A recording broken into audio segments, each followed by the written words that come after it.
El imponente juez, un hombre de acero llamado Ricardo Benítez, estaba a punto de pronunciar la sentencia en el caso más grande de la década, cuando fue interrumpido por una niña que se acercó, tocó su frente y dijo con una calma firme y aterradora: ¿Puedo leer su mente? Usted está mintiendo. Lo que ella reveló a continuación dio inicio al mayor escándalo que la ciudad haya visto. La sala del tribunal, un coloso de roble oscuro y mármol pulido, sentía la opresión de su presencia. Ricardo no era de los que titubeaban.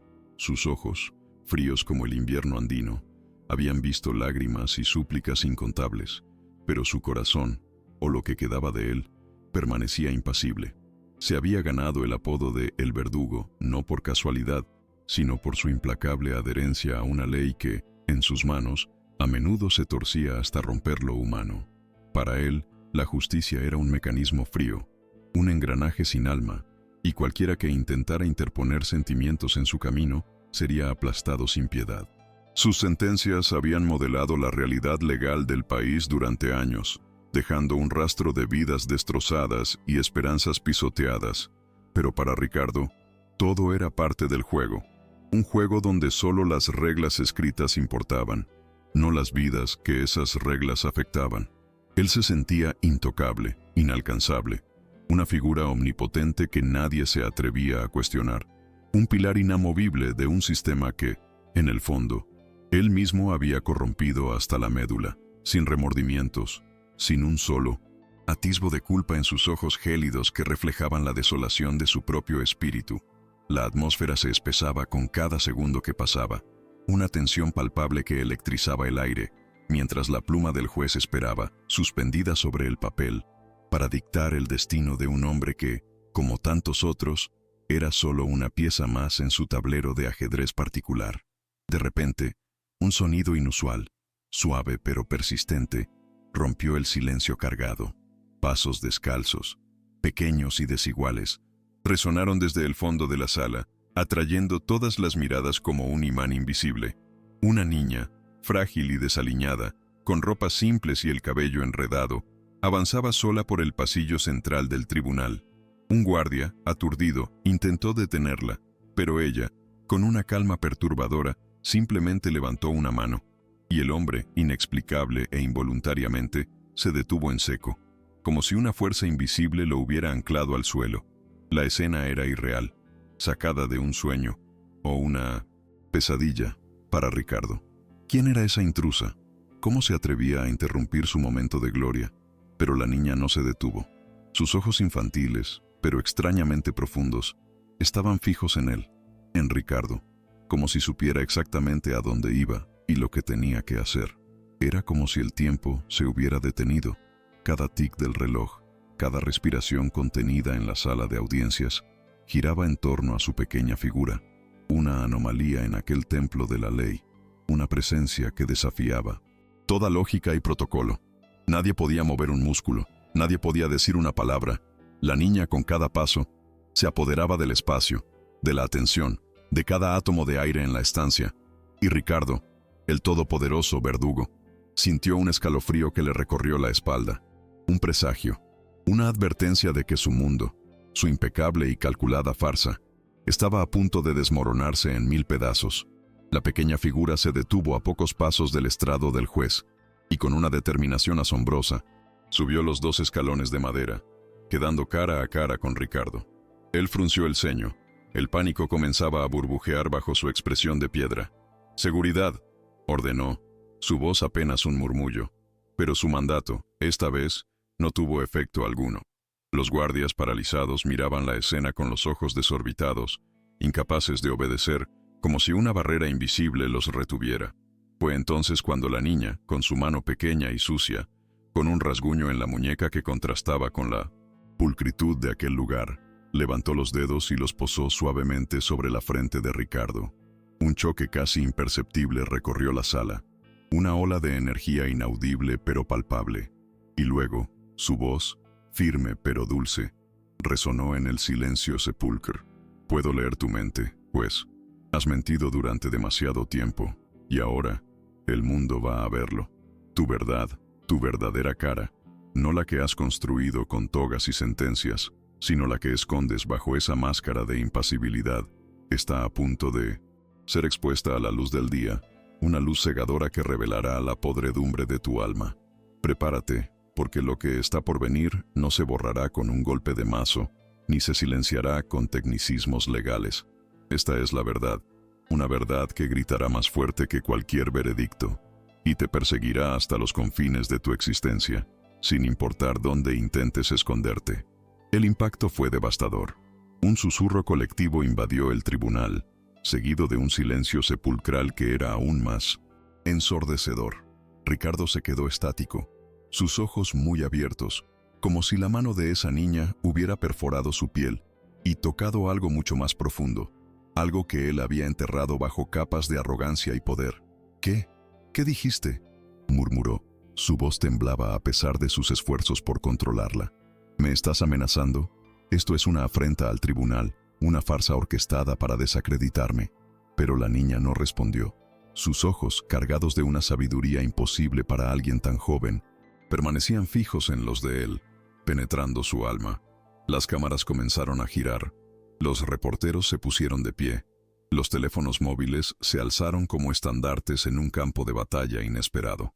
Los dedos nerviosos presionaban el botón de grabar, como si supieran que estaban presenciando algo histórico, algo que cambiaría para siempre el rumbo de la justicia, no solo en aquella sala, sino en la conciencia colectiva de una nación sedienta de verdad.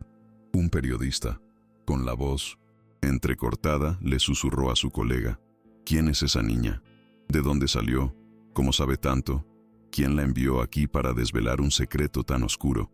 Y la colega atónita respondió: No lo sé, pero esto va a poner el mundo patas arriba. Y el juez, el intocable juez, está a punto de caer de su pedestal de hierro, arrastrado por la marea implacable de una verdad que él creyó poder enterrar para siempre bajo los cimientos de la corrupción y la impunidad, pero que ahora emergía, inesperada y poderosa, para cobrar su precio, un precio que Ricardo, en su arrogancia, nunca imaginó que tendría que pagar. Mientras tanto, Ricardo intentaba recuperar el control de la situación. Su mente corría a 1000 por hora, buscando una explicación, una forma de desacreditar a la niña, de borrar este incidente. «Saquen a esta niña de aquí, ahora mismo», ordenó. Su voz sonaba más a un ruego desesperado que a una orden firme. Pero nadie se movió. Ni los oficiales, ni los abogados, ni los propios guardias. Era como si todos estuvieran bajo un hechizo, hipnotizados por la presencia enigmática de la pequeña figura. La niña finalmente dio un paso atrás, sin apartar sus ojos de Ricardo, una mirada que lo desnudaba, que revelaba cada grieta en su armadura, cada mancha en su alma. Has estado escondiendo cosas por mucho tiempo, juez, y has permitido que la oscuridad se extendiera, dejando que la injusticia prevaleciera sobre la verdad, condenando a inocentes y liberando a culpables, torciendo la balanza de la equidad en favor de tus propios intereses y los de tus cómplices. Pero hoy, la gente va a ver la verdad, una verdad que has intentado sofocar con mentiras y manipulación, una verdad que gritará desde los tejados para que todos la escuchen, sin filtros, sin máscaras.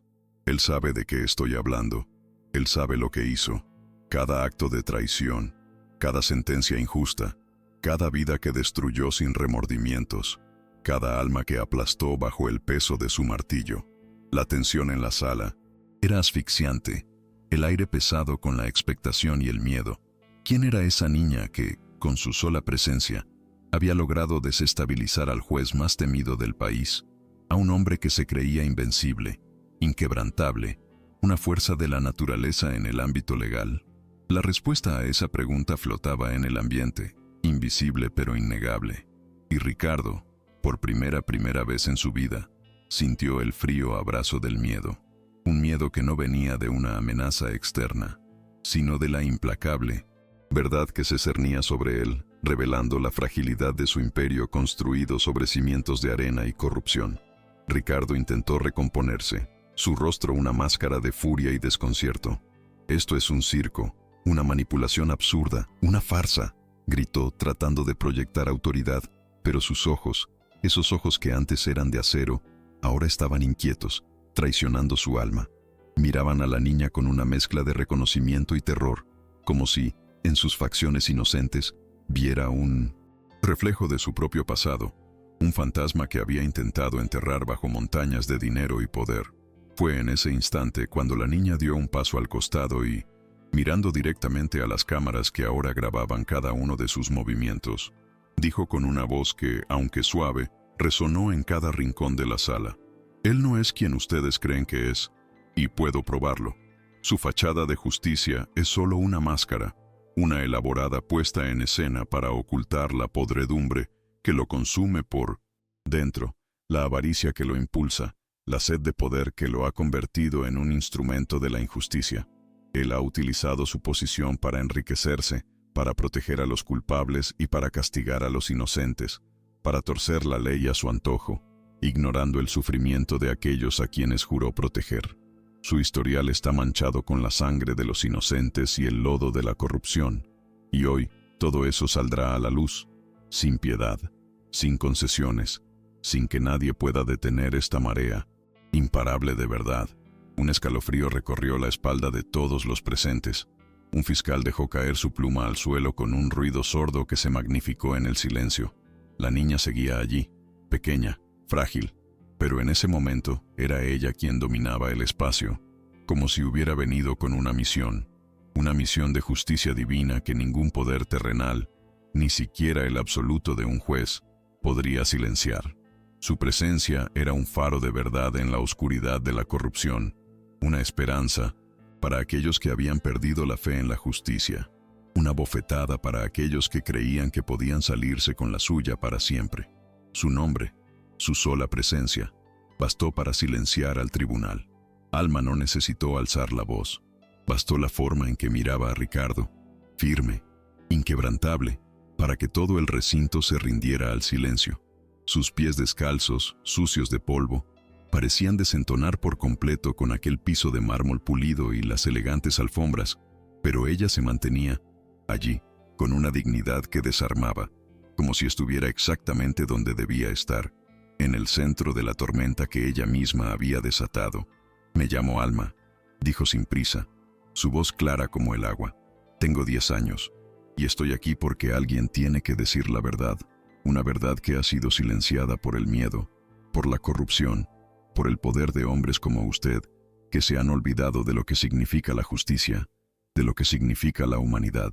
Ricardo parpadeó una sola vez, y, por primera vez en años, alguien, una simple niña, había logrado provocar una chispa de duda en sus ojos, un resquicio de incertidumbre en su fachada de invencibilidad.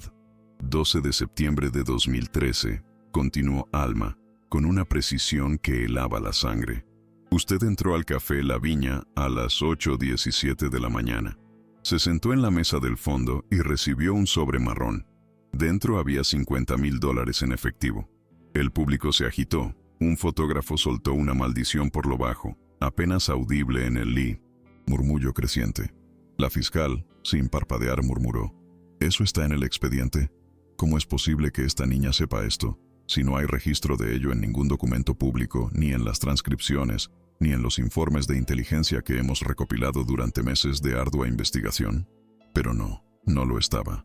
Nada de eso estaba registrado en ningún lugar, en ningún documento público, en ninguna base de datos accesible, ni siquiera en los más oscuros archivos de la policía. Alma estaba revelando información que era imposible que supiera, a menos que realmente pudiera leer mentes, o que fuera testigo de algo mucho más grande, algo que superaba la comprensión de todos los presentes.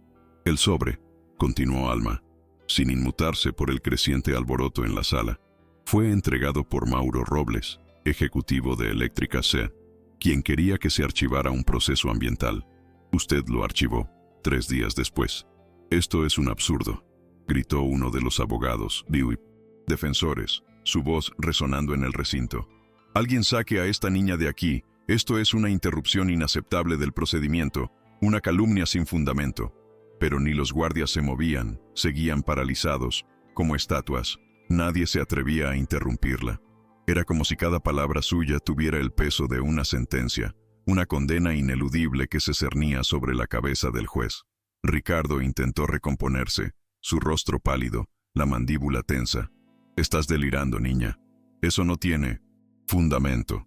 Estás mintiendo, has sido manipulada.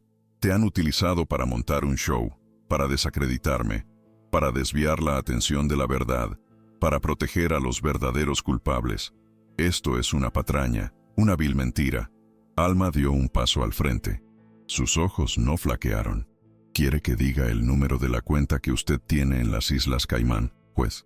¿O prefiere que hable de la reunión con el acusado, Rodrigo Fuentes, en la oficina de su hermano, donde usted aceptó borrar las huellas del testigo desaparecido, el joven Javier Morales, quien desapareció justo antes de testificar en su contra, quien tenía pruebas irrefutables de su corrupción y la de sus socios, un joven inocente cuya vida fue arrebatada por sus actos?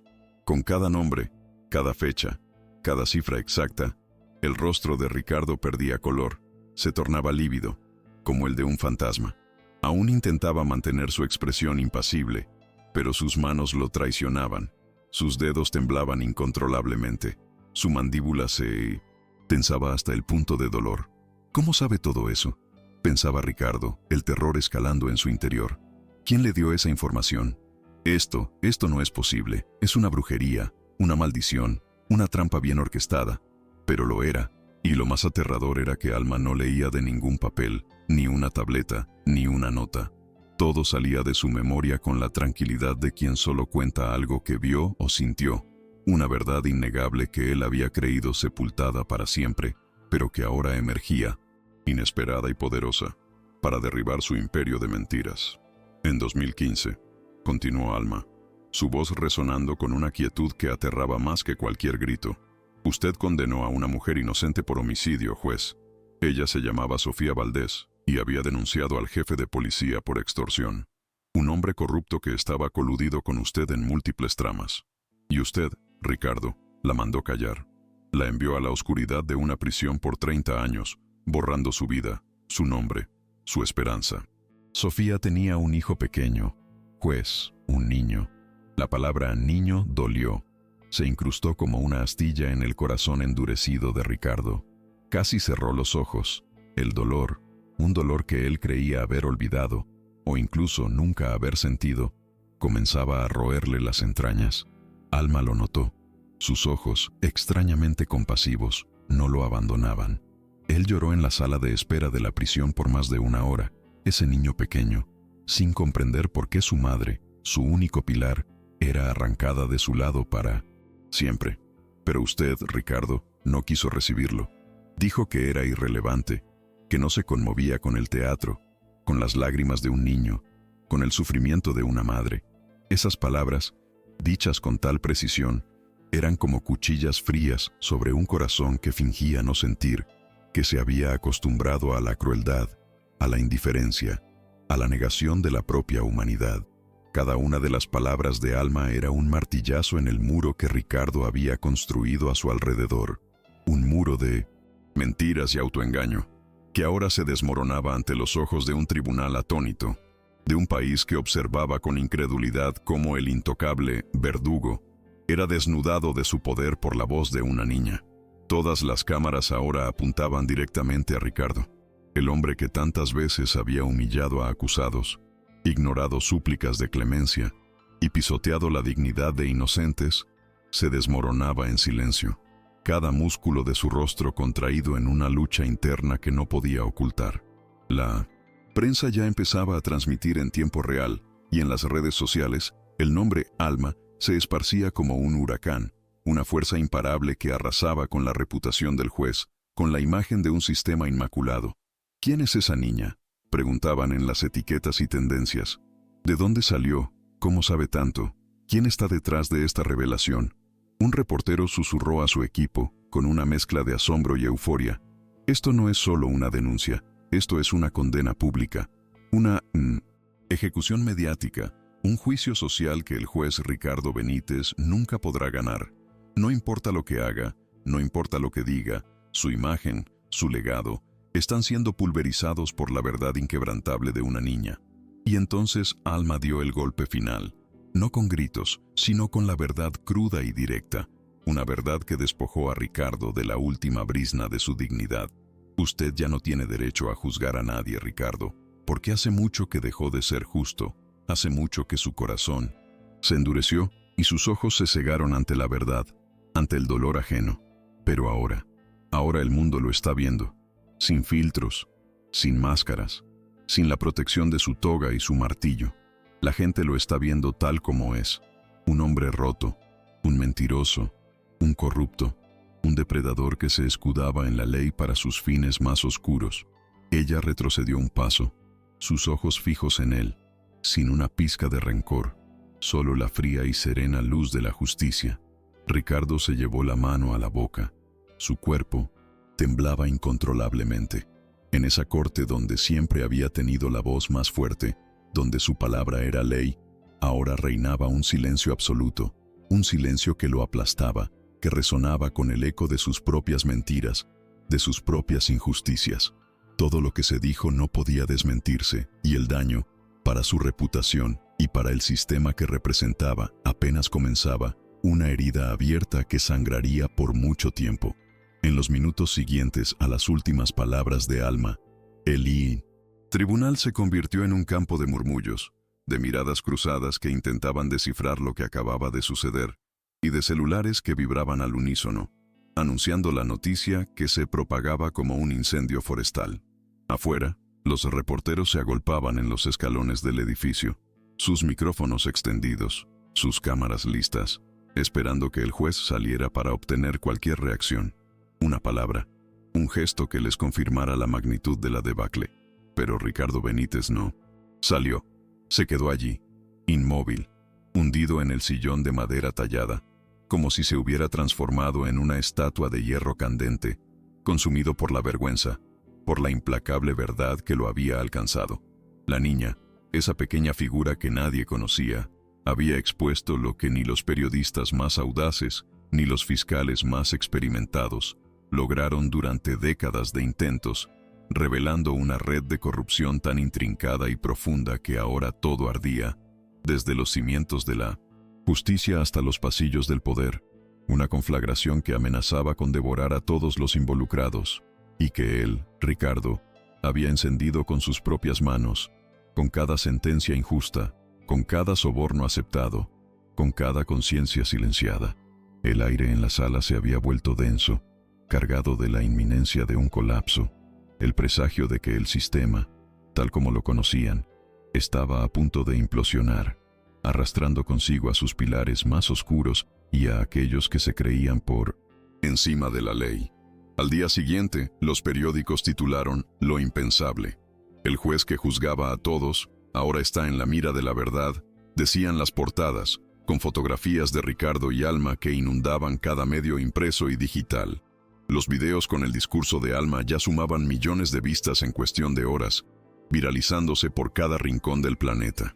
Las cadenas de televisión interrumpieron su programación habitual, sus noticieros de la noche, para retransmitir una y otra vez la impactante escena de la niña confrontando al juez en horario estelar, analizando cada palabra, cada gesto, cada reacción.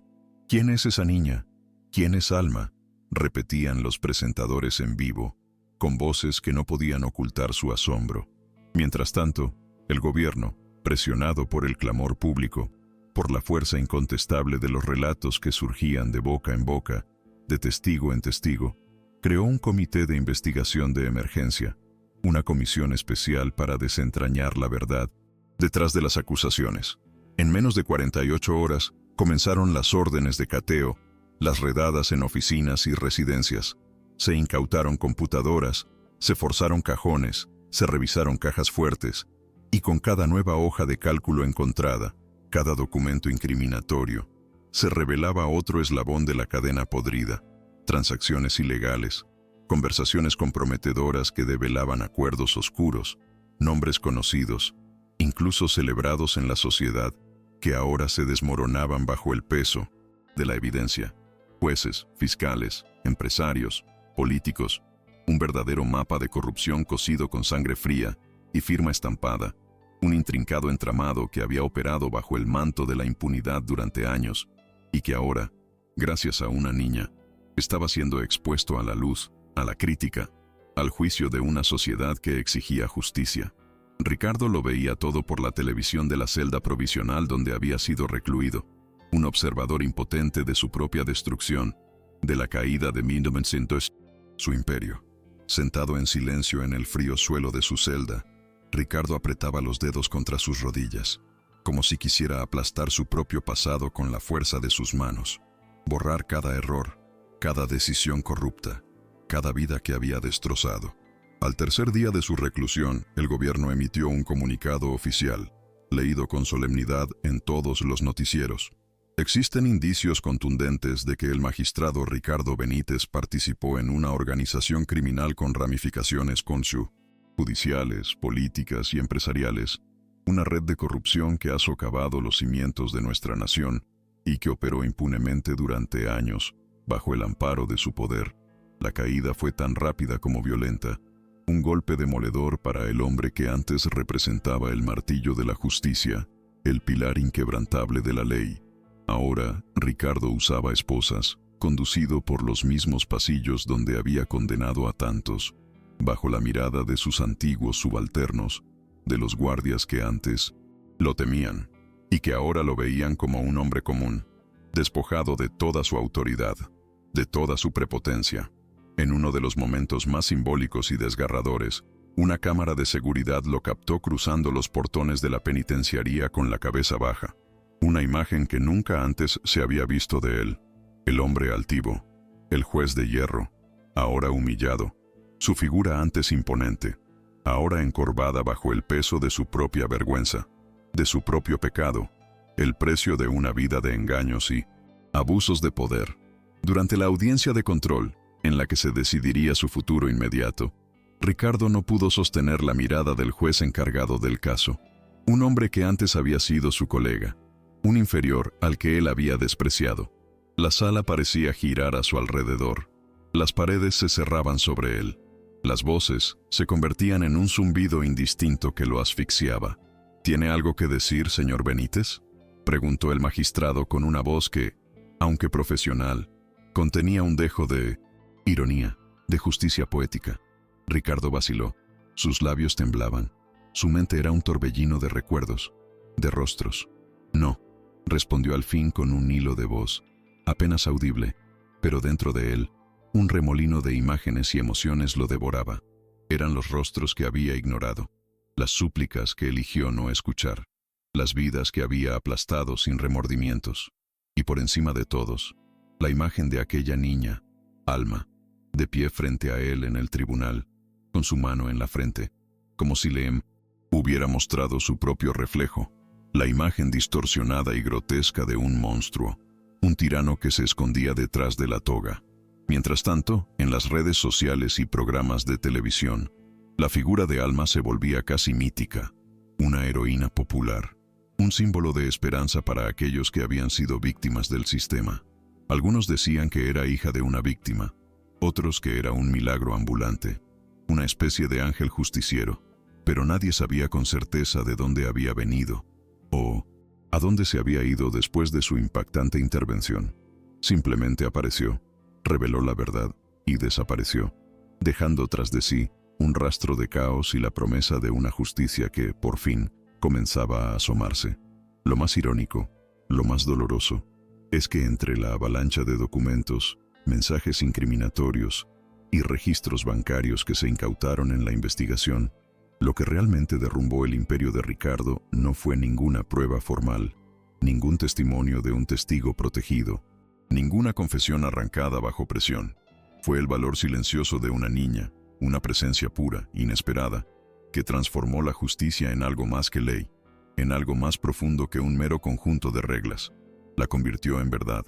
Y así, el viejo juez, el intocable verdugo, fue condenado no solo por el sistema que alguna vez comandó con mano de hierro, sino por la sociedad, por los millones de ojos que vieron, en vivo y en directo, cómo la verdad fue dicha por labios tan inocentes como firmes, como una niña, con su sola presencia, desnudó a un hombre que se creía invulnerable, revelando su verdadera naturaleza.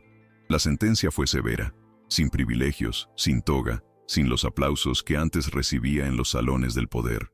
Ahora, Ricardo dormía sobre un colchón de espuma delgada, rodeado de paredes que no respetaban apellidos, ni influencias, ni pasados gloriosos.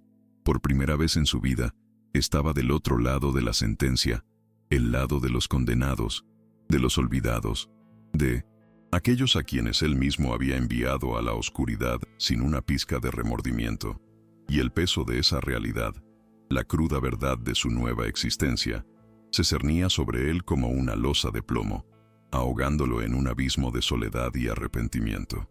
El pasillo del ala de aislamiento crujía bajo los pasos resonantes de un agente penitenciario de mirada cansada, un sonido monótono que se había vuelto la banda sonora de la nueva vida de Ricardo. El olor a óxido, a sudor seco y a desinfectante barato creaba un ambiente hostil, inhóspito, donde el tiempo parecía suspendido, detenido en una eterna agonía. Dentro de la celda 118, Ricardo Benítez estaba encogido, agachado en el banco de concreto, una sombra del hombre que alguna vez fue.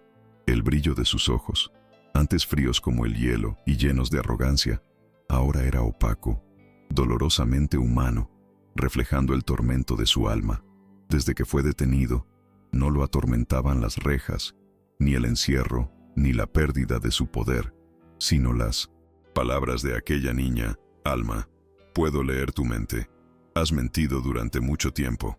Esas frases, pronunciadas con una calma inquietante, se habían grabado a fuego en su mente, repitiéndose una y otra vez, día y noche, como un eco eterno que lo perseguía sin cesar.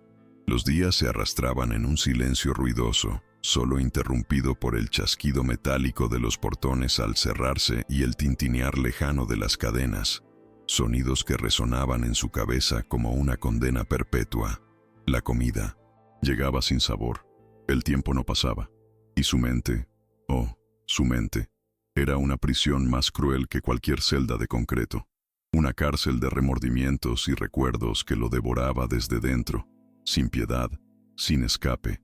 Un castigo que él mismo había forjado con cada acto de injusticia que había cometido, y que ahora lo consumía lentamente, día a día, en la soledad de su tormento.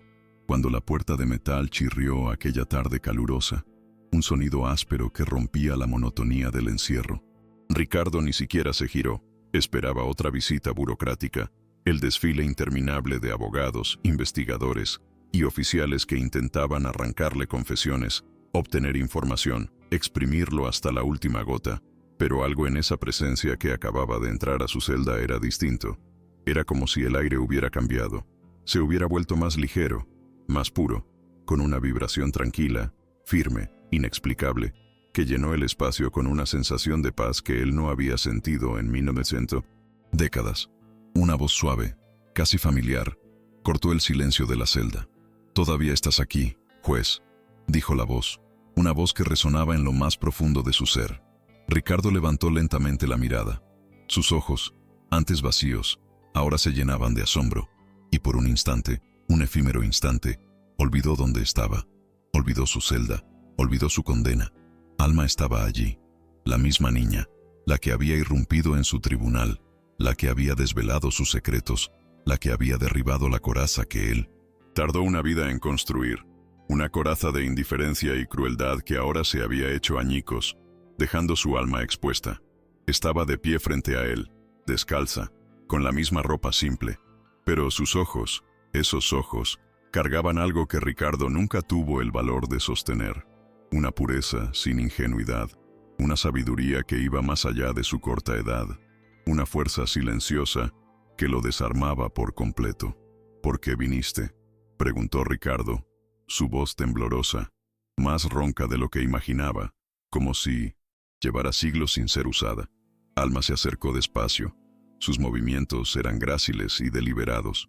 Se sentó en el banco de concreto frente a él, sin miedo, sin un atisbo de juicio en su mirada, y respondió con una serenidad que contrastaba con el tormento interno de Ricardo. «La gente piensa que vine a humillarte, juez, que vine a regodearme en tu caída, a recordarte el mal que hiciste, pero no fue por eso.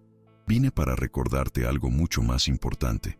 Él tragó saliva, sus labios apretados, conteniendo el peso de una emoción que amenazaba con desbordarse por sus ojos, por su alma. por cada fibra de su ser. Recordarme que, susurró, como si ya no tuviera fuerzas ni para sostener una pregunta, como si el simple acto de hablar fuera una agonía, un esfuerzo monumental. Su corazón latía con fuerza, un tamborileo sordo que resonaba en sus oídos, anticipando lo que Alma estaba a punto de revelar, algo que podría cambiarlo todo, o terminar de destruirlo.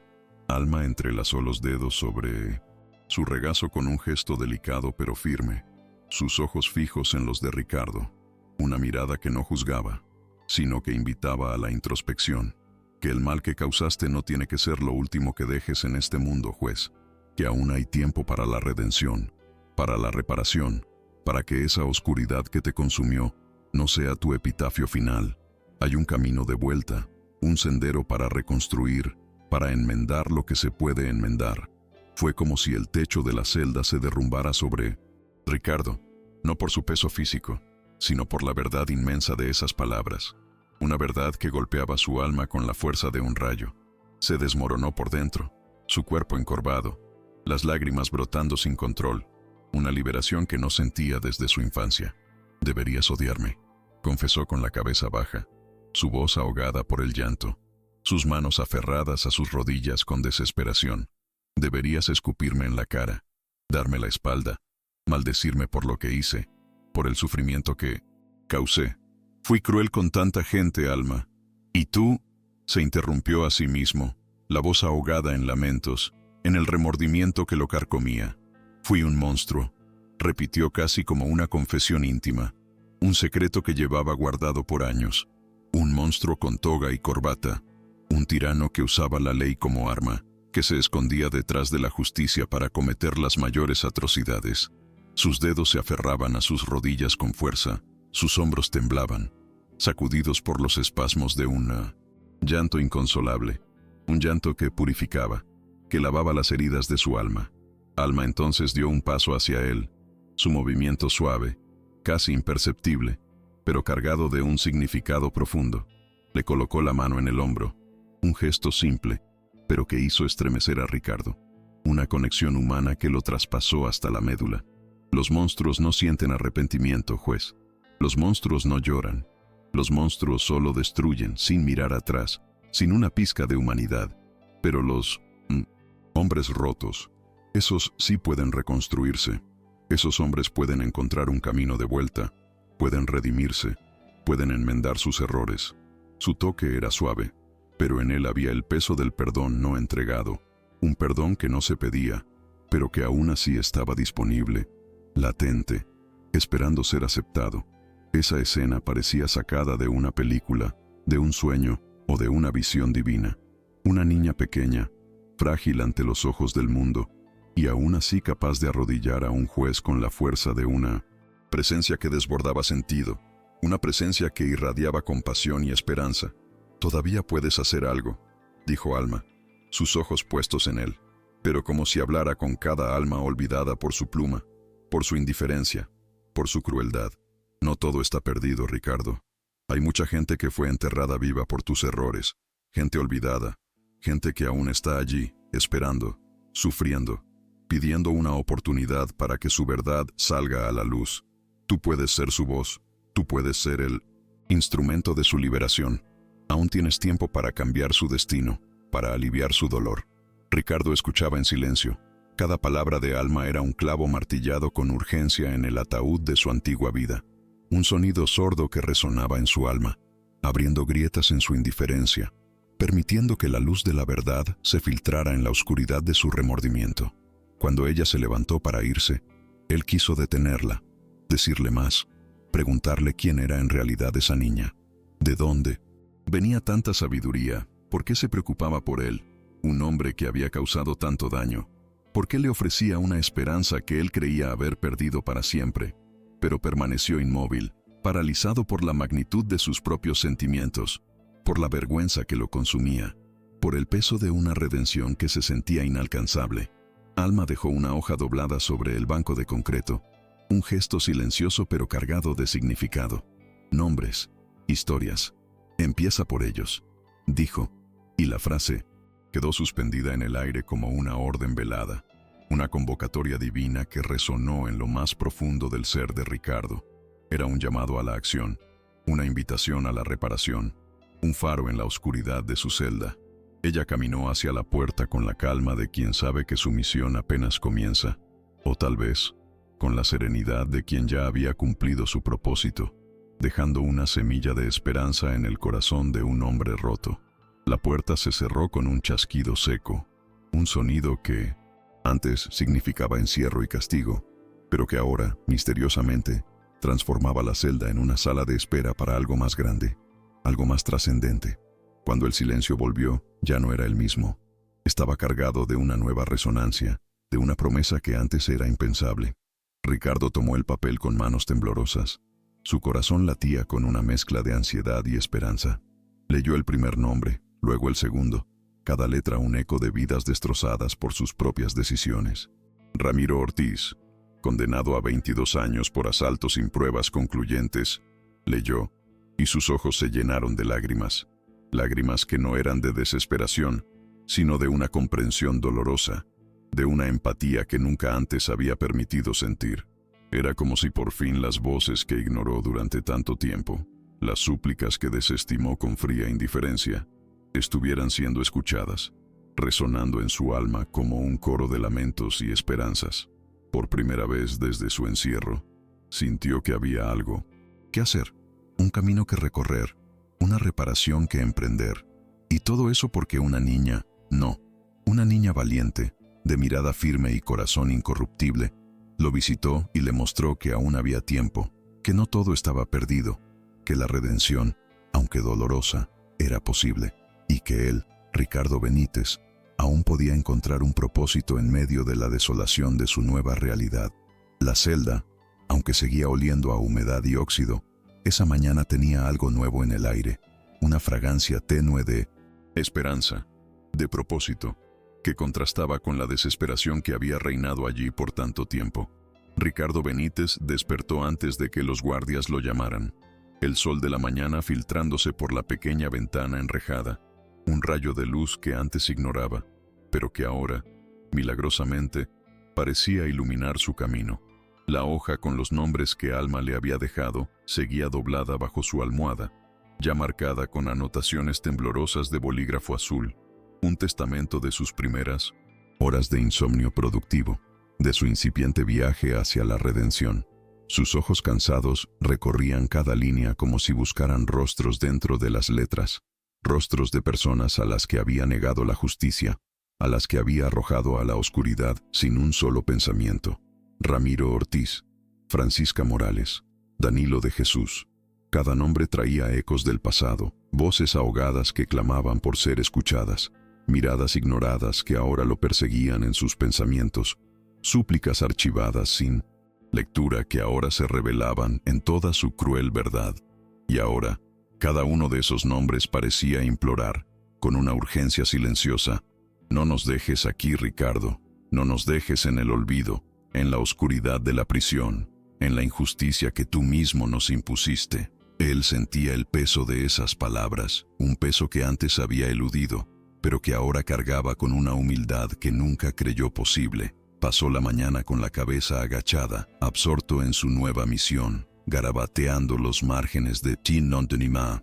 Antiguos expedientes solicitados de la biblioteca de la prisión, documentos amarillentos que para otros eran solo papel viejo, pero para él eran mapas hacia la redención. Los otros internos lo observaban con extrañeza, susurrando entre ellos. Algunos murmuraban, con una mezcla de curiosidad y desdén: el juez se volvió loco, ahora escribe para presos. ¿Qué le pasó a ese hombre de hierro? ¿Perdió la cabeza entre estas paredes? Pero a Ricardo no le importaba. Las opiniones ajenas, que antes lo definían, ahora eran insignificantes. Estaba distinto, su postura, antes rígida y altiva, ahora era más humilde, sus gestos más deliberados. Escribía con la urgencia de quien intenta recuperar un tiempo que no vuelve, un tiempo perdido en la oscuridad de su propia corrupción. Cada palabra, cada anotación, era un intento desesperado por enmendar un pasado que no podía borrar, pero sí reescribir, y con cada nueva página, su mano temblaba menos. Sus trazos se volvían más firmes, más seguros. Era como si sus dedos aprendieran un nuevo gesto, el de la humildad, el de la reparación. Pedía ayuda a otros reclusos, sorprendiéndolos con su nueva actitud. Preguntaba nombres de abogados de oficio que pudieran ayudar en los casos olvidados. Anotaba fechas cruciales. Estudiaba sentencias olvidadas, buscando cualquier resquicio de esperanza para aquellos a quienes había condenado. La celda, antes un lugar de tortura y soledad, se había convertido en su nueva oficina, su centro de operaciones para una misión de justicia, una misión que él mismo había postergado por décadas. En la tercera semana de esta nueva rutina, Ricardo comenzó a enviar cartas, misivas largas escritas de su puño y letra, cada palabra cuidadosamente elegida, cada frase cargada de una honestidad brutal que antes le era ajena. Algunas iban dirigidas a las familias de los condenados, a aquellos a quienes había despojado de sus seres queridos con sentencias injustas, expresando un arrepentimiento que, aunque tardío, era genuino.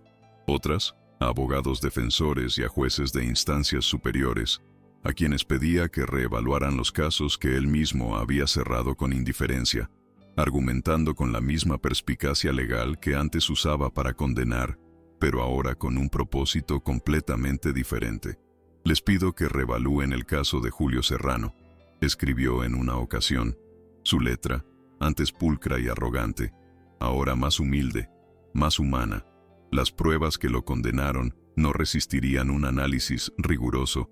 Hoy, hay inconsistencias, omisiones, y la verdad, señor juez, es que la justicia, en este caso, fue brutalmente ignorada. En otro sobre, incluyó una carta destinada al propio Julio, a un preso, con palabras que pesaban como piedras, un acto de contrición que él nunca imaginó que sería capaz de realizar. Fui yo quien te enterró vivo en aquel juicio, Julio. No hay excusa, no hay justificación para lo que hice, para el dolor que te causé, para los años que te arrebaté, pero sí hay reparación, y lo estoy intentando, con cada fibra de mi ser, con cada hora de mi vida en este encierro. No espero tu perdón, solo espero poder enmendar una parte del daño irreparable que te hice.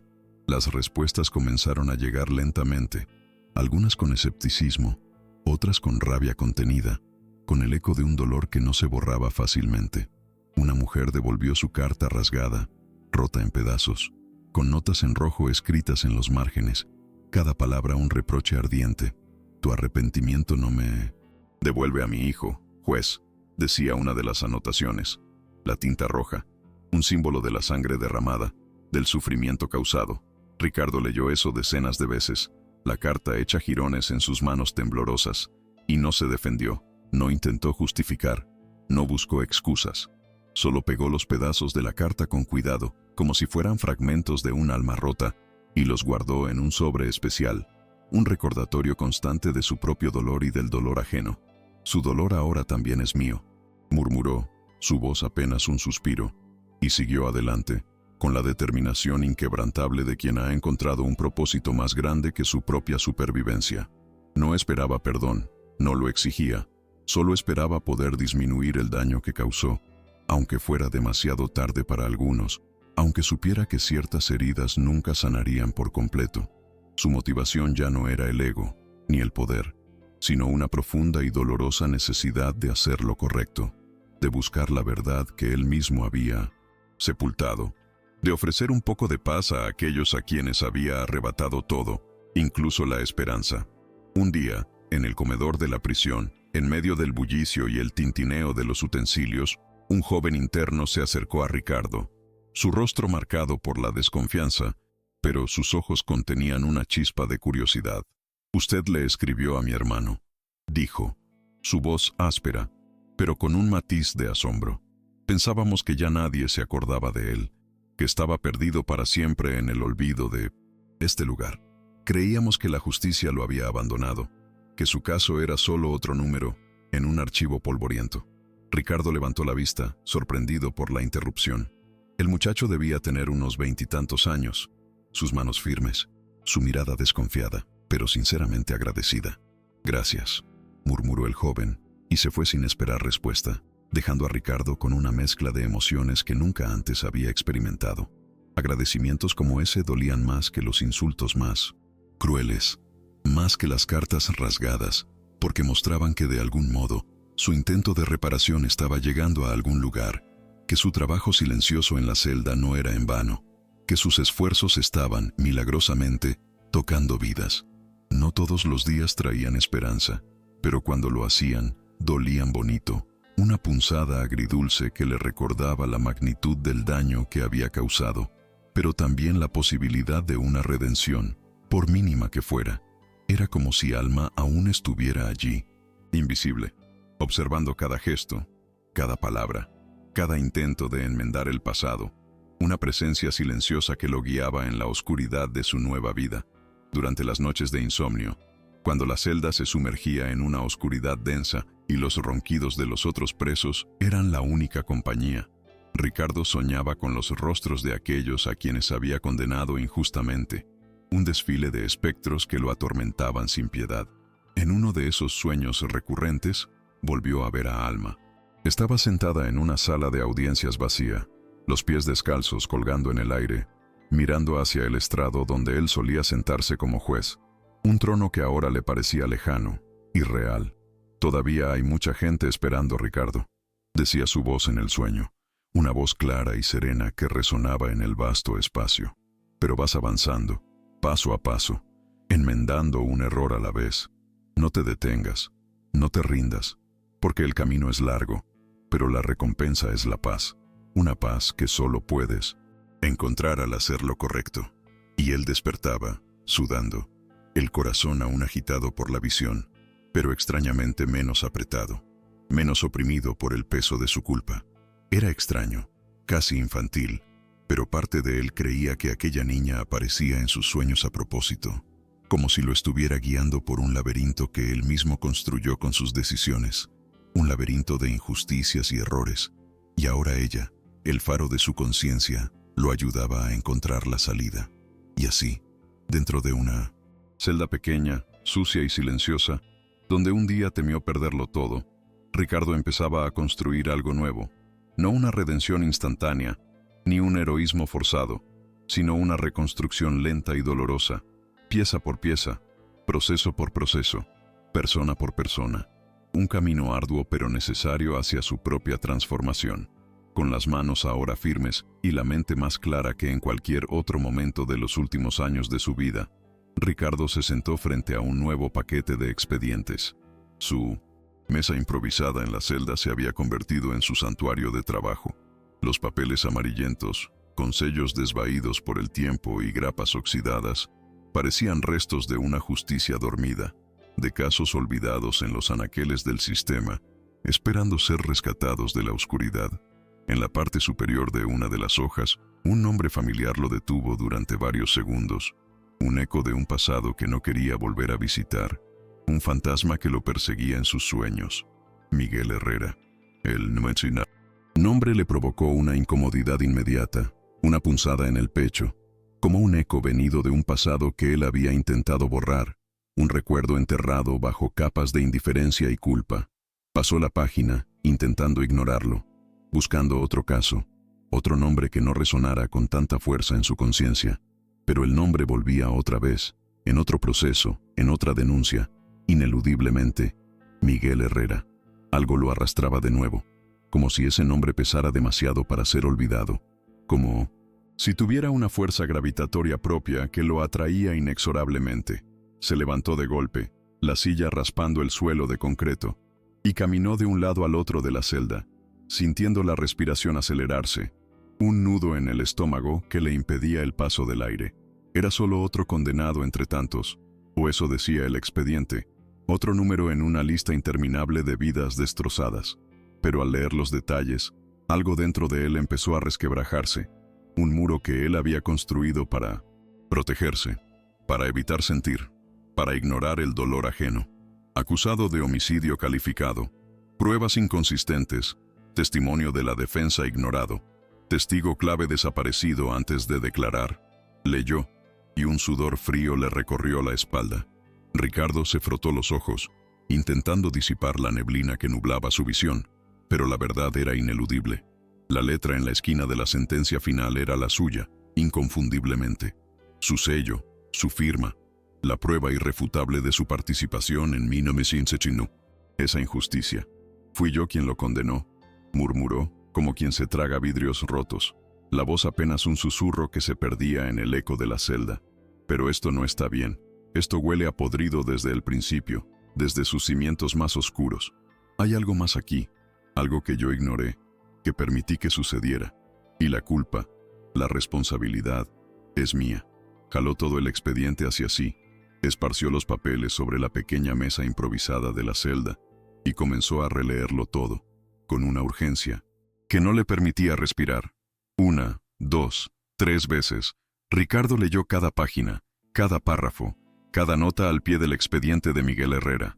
Cada vez que avanzaba, más sentía el olor a manipulación, una fetidez nauseabunda que impregnaba cada palabra, cada testimonio, cada prueba. Testigos con declaraciones incoherentes que se contradecían entre sí, un peritaje incompleto que dejaba más preguntas que respuestas, plazos atropellados que ignoraban los derechos más básicos de la defensa, y al fondo de todo, como una herida abierta, una hoja suelta con la anotación de una reunión extrajudicial entre él y 2 fiscales, una reunión que no debía haber ocurrido, que era una violación flagrante del debido proceso. Eso ya sería suficiente para reabrir el caso, para desmantelar la condena, pero lo que lo derrumbó, lo que lo aplastó por completo, fue el recuerdo que emergió lento y cruel, como un fantasma de su propio pasado. Este caso me lo mandaron con urgencia, murmuró, su voz apenas un hilo de sonido que se perdía en el eco de la celda. Vino de arriba, repetía, como si esas 3 palabras fueran un veneno de efecto tardío, una toxina que había estado circulando en su sistema por años, corroyéndolo por dentro sin que él se diera cuenta. Durante años, Ricardo había fingido que nunca dijo eso, que no aceptó órdenes, que actuaba con total independencia, pero en ese proceso específico, en el caso de Miguel Herrera, había recibido una llamada, una voz grave y autoritaria de un político conocido, pidiendo celeridad, discreción y una condena sin ruido, una condena rápida y silenciosa que se llevara por delante la vida de un hombre sin levantar sospechas. Y él obedeció sin cuestionar, sin una pizca de remordimiento, sin una duda en su corazón, porque en ese entonces, el poder y la obediencia eran las únicas monedas que valoraba. El nombre Miguel Herrera ahora parecía una sentencia contra sí mismo, un espejo que le devolvía la imagen de su propia podredumbre, de su propia ceguera. Te arrojé a un hoyo porque era más fácil, porque me convenía, susurró con las manos en el rostro, las lágrimas brotando sin control por entre sus dedos, una confesión desgarradora que lo liberaba y lo destrozaba al mismo tiempo. La vergüenza le apretaba el pecho con garras invisibles, una opresión que lo ahogaba, que lo asfixiaba, que le recordaba cada segundo la magnitud de su traición. Entonces decidió ir más profundo, no solo por Miguel Herrera, sino por cada uno de los nombres en la lista de Alma, por cada vida que había tocado con su injusticia. Solicitó acceso a documentos internos, cruzó archivos, pidió ayuda a una defensora pública que, aunque al principio respondía a sus cartas con desconfianza y escepticismo, empezó a mostrar un atisbo de esperanza en sus comunicaciones. Y poco a poco, con cada nueva pista, con cada documento desenterrado, el esqueleto detrás de esa condena comenzó a revelarse, un entramado de mentiras y manipulaciones, que era aún más monstruoso de lo que había imaginado. Miguel se había involucrado en una disputa territorial con un empresario influyente, un hombre poderoso que tenía conexiones en las altas esferas. La fiscalía falsificó testimonios, el comandante de policía ignoró pruebas contundentes de la defensa, y él, Ricardo, fue el instrumento final, el brazo que firmó la sentencia injusta, el martillo que selló el destino de un hombre inocente, todo por conveniencia, por presión, por un ascenso en su carrera. Yo fui el último martillazo en ese ataúd, murmuró Ricardo, su voz cargada de un dolor abrumador. Y él sigue vivo ahí dentro, sufriendo por mi cobardía, por mi ambición desmedida.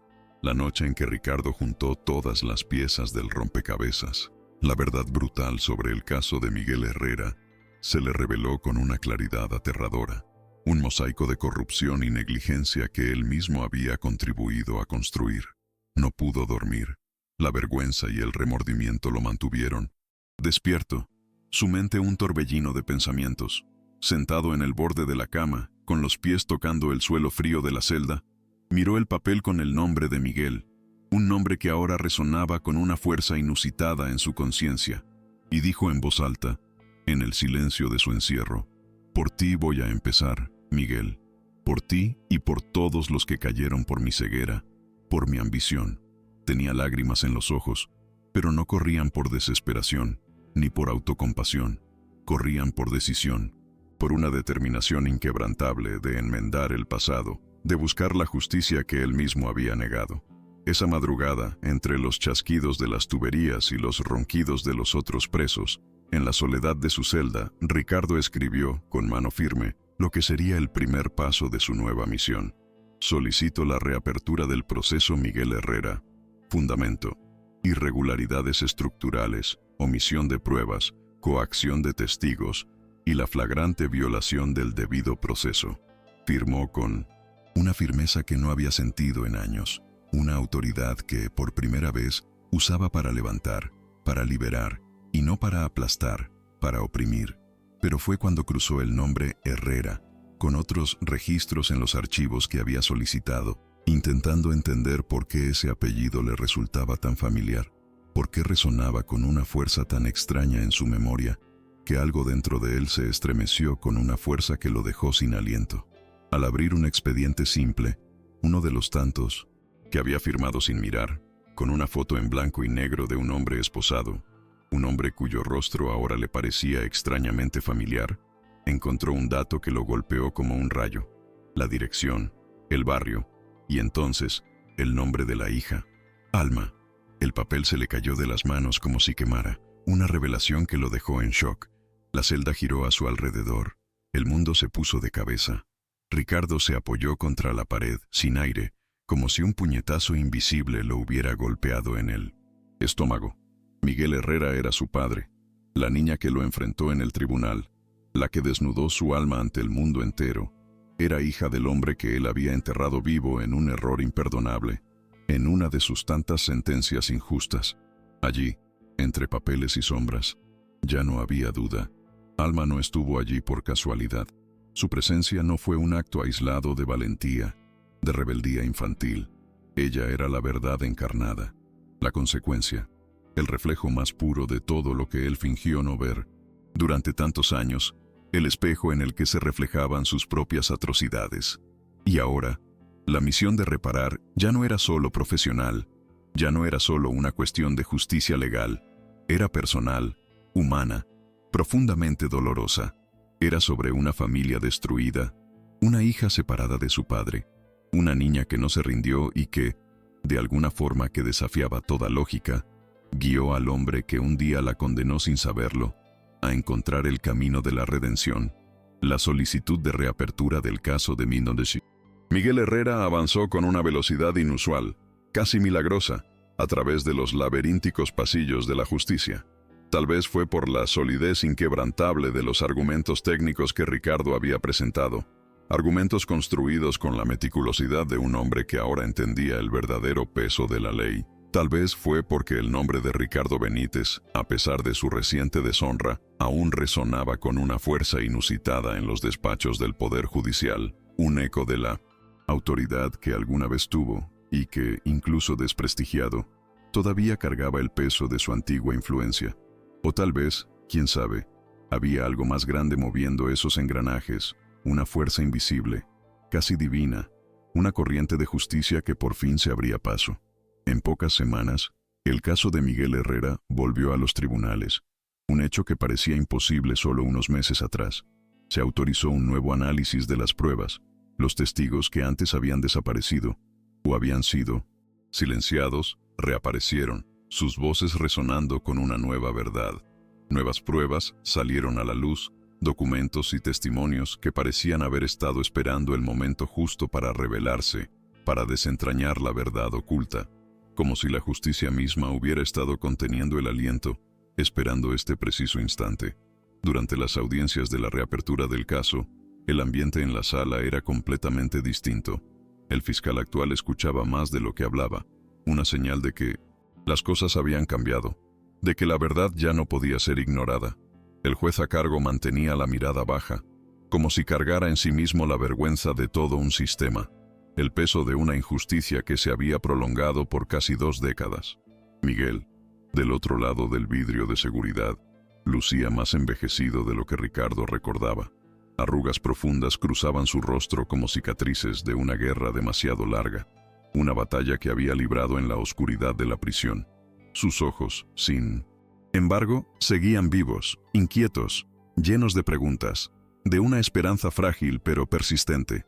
Aún vestía el uniforme beige del penal, pero llevaba una postura digna, la de quien ya sufrió todo lo que podía sufrir y aún así eligió mantenerse en pie, inquebrantable, esperando el veredicto que cambiaría su vida. En silencio, Miguel miraba a quienes lo habían condenado, a quienes lo habían abandonado, y esperaba, con la paciencia de un hombre que lo había perdido todo, pero que aún tenía un hilo de fe en la justicia. Ricardo no se presentó en el tribunal, no podía, pero seguía todo desde una pequeña televisión instalada en el patio de la prisión. Sus manos sudorosas, sus ojos clavados en la pantalla, cada palabra, cada testimonio, lo consumía, lo liberaba, lo destruía. Cuando Ricardo escuchó el nombre de Miguel, pronunciado por el juez con una voz que resonaba en el pequeño televisor, apretó con fuerza el borde de la silla, sus nudillos blancos por la tensión, su corazón latiendo salvajemente en su pecho. Cada testimonio que lo declaraba inocente, cada nueva revelación que desmantelaba la farsa de su condena, era como un martillazo en la puerta que él mismo había cerrado años atrás, un golpe que resonaba en su alma, liberando el peso de su culpa. Cuando un nuevo testigo, un hombre antes intimidado y silenciado, dijo con todas sus letras que fue obligado a mentir en el proceso de Miguel Herrera, que las amenazas contra su familia lo obligaron a callar la verdad, Ricardo dejó escapar una lágrima solitaria, una lágrima de dolor y de liberación. «Yo lo sabía, siempre lo supe», susurró, la voz rota por la emoción, las palabras apenas audibles en el bullicio del patio de la prisión. «Pero fingí que no era conmigo, que no era mi responsabilidad, que mi conciencia estaba limpia. Me engañé a mí mismo, me vendí al poder, y ahora el precio es insoportable. Y ahora, ver cómo la justicia ocurría sin su mano, sin su intervención directa, era un alivio y una tortura al mismo tiempo.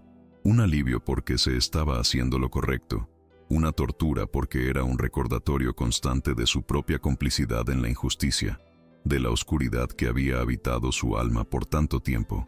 Después de 17 largos años de prisión, 17 años de sufrimiento injusto, la sentencia contra Miguel Herrera fue anulada.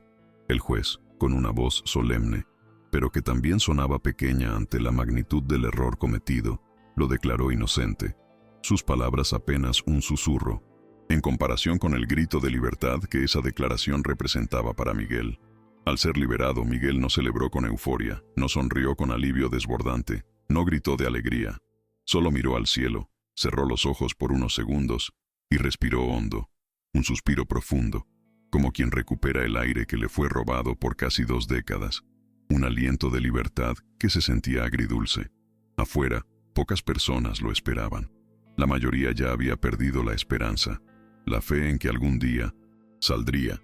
Pero allí, entre los curiosos y los pocos periodistas que cubrían la noticia, estaba ella, Alma, con los mismos ojos firmes, los mismos pies descalzos que habían irrumpido en el tribunal, una figura inconfundible, una visión que conmovió a todos los presentes. No corrió hacia él con un grito, no lloró de emoción, solo extendió la mano, un gesto simple pero cargado de un significado profundo, como quien invita a alguien a volver a casa, a volver a la vida. Miguel caminó hacia ella, sus pasos lentos, inciertos, y se detuvo. Los dos se miraron por un largo tiempo, una eternidad en la que se comunicaron sin palabras, solo con la profundidad de sus ojos. «Has crecido», dijo él, su voz entrecortada por la emoción, por las lágrimas contenidas. «Y tú regresaste», respondió ella, su voz suave pero firme. una promesa cumplida. El abrazo que siguió no fue ruidoso, no fue dramático, no hubo gritos ni efusiones desmedidas. Fue silencioso, apretado, verdadero, un abrazo que contenía 17 años de ausencia, de dolor, de esperanza. Era el reencuentro de dos mundos que habían sido rasgados en dos por la injusticia y que ahora se cosían con hilos invisibles de amor y resiliencia. Un padre y una hija, separados por un error judicial, por la ambición de un hombre, reunidos por una fuerza que ningún juez, ningún sistema, podría controlar, una fuerza que trascendía las leyes y los barrotes. En la celda, Ricardo lo veía todo a través del pequeño televisor, la imagen granulada, pero el impacto, la emoción, eran reales, vívidos.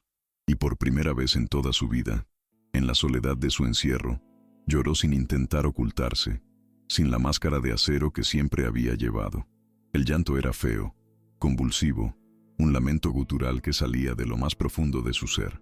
Su cuerpo entero se encorvó, temblaba incontrolablemente, como si el remordimiento tomara forma y lo aplastara desde dentro, un peso insoportable que lo consumía.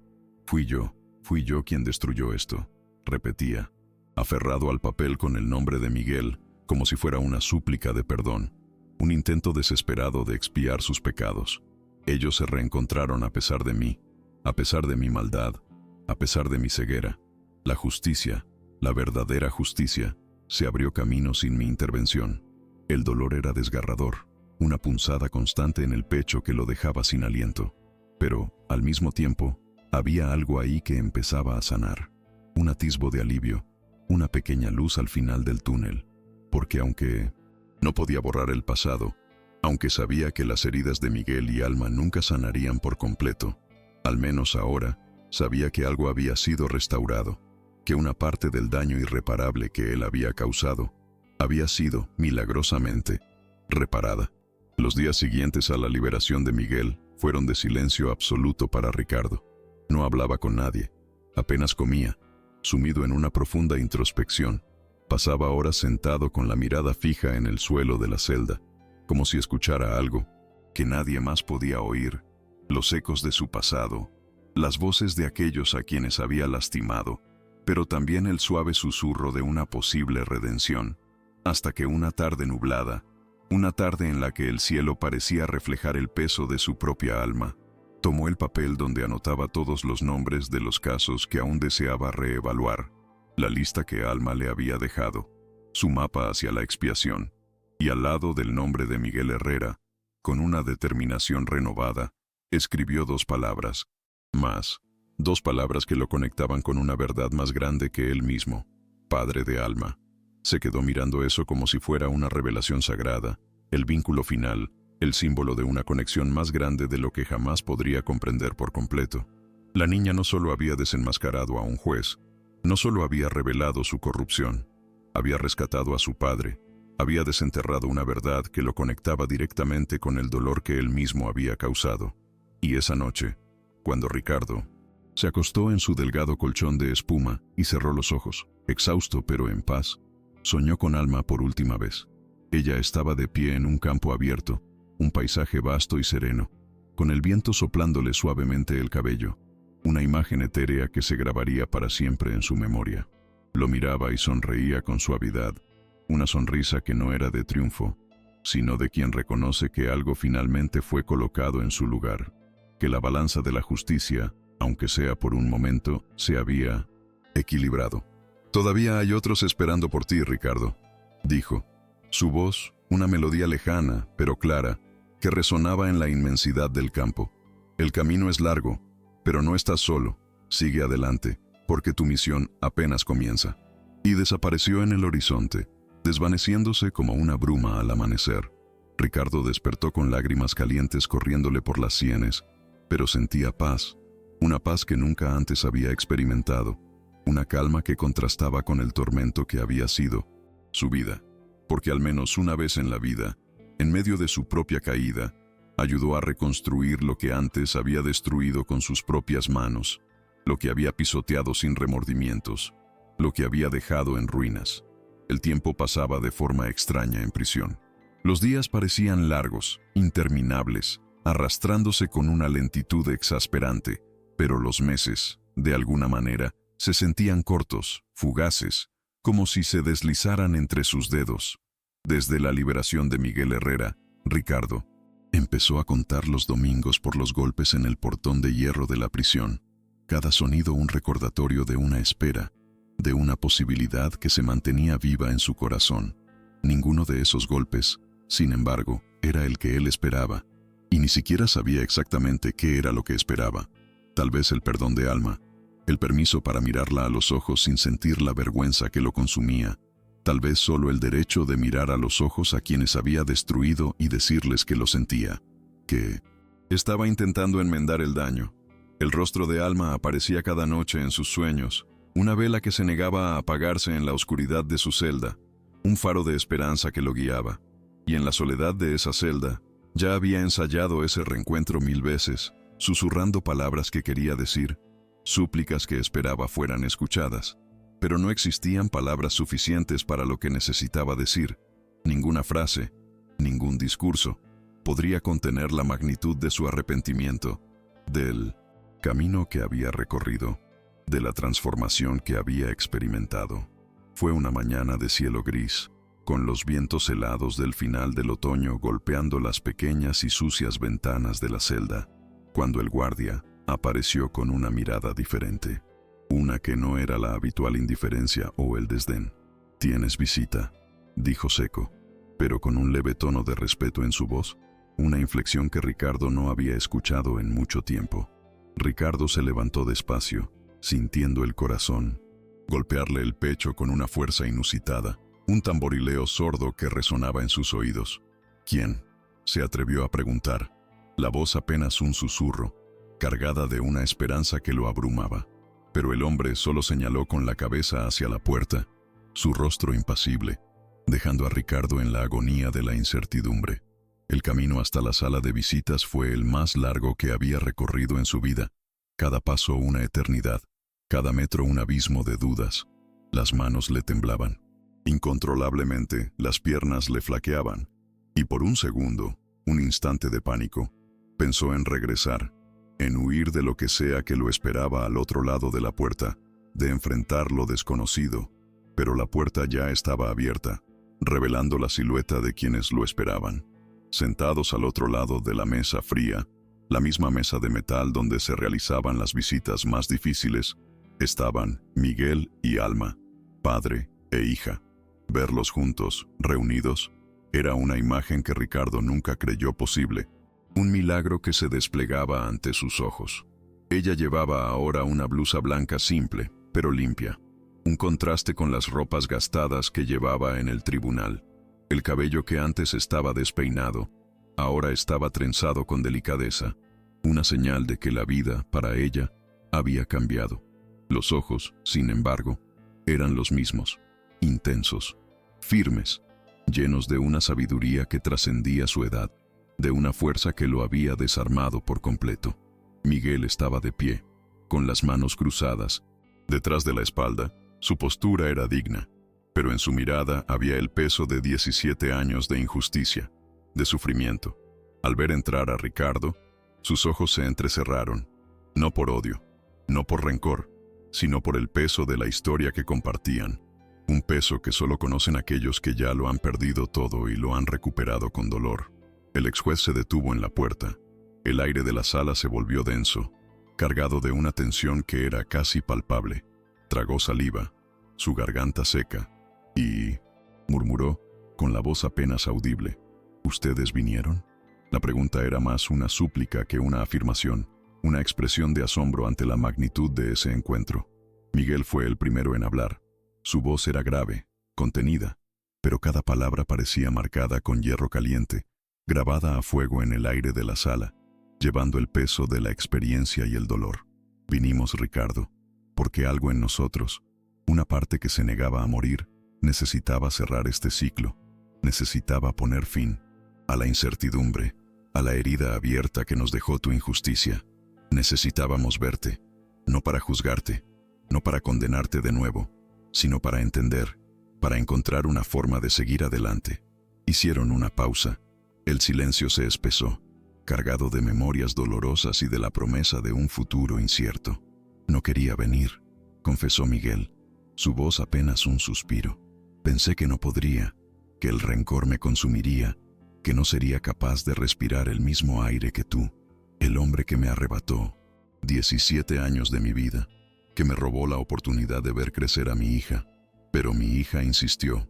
Alma, ella me convenció de que esto era necesario, no para ti, sino para nosotros, para sanar, para liberarnos del pasado que nos ataba a ti. Alma dio un paso al frente. Sus ojos no flaquearon al mirar a Ricardo, una mirada que lo desnudaba, que penetraba su alma sin una pizca de temor o de odio. Se sentó en la silla frente a él, la misma silla en la que tantos visitantes se habían sentado, pero su presencia llenaba el espacio con una autoridad silenciosa. Pasaste la vida ignorando rostros, juez, ignorando las súplicas, el dolor, las lágrimas de aquellos a quienes condenabas sin piedad.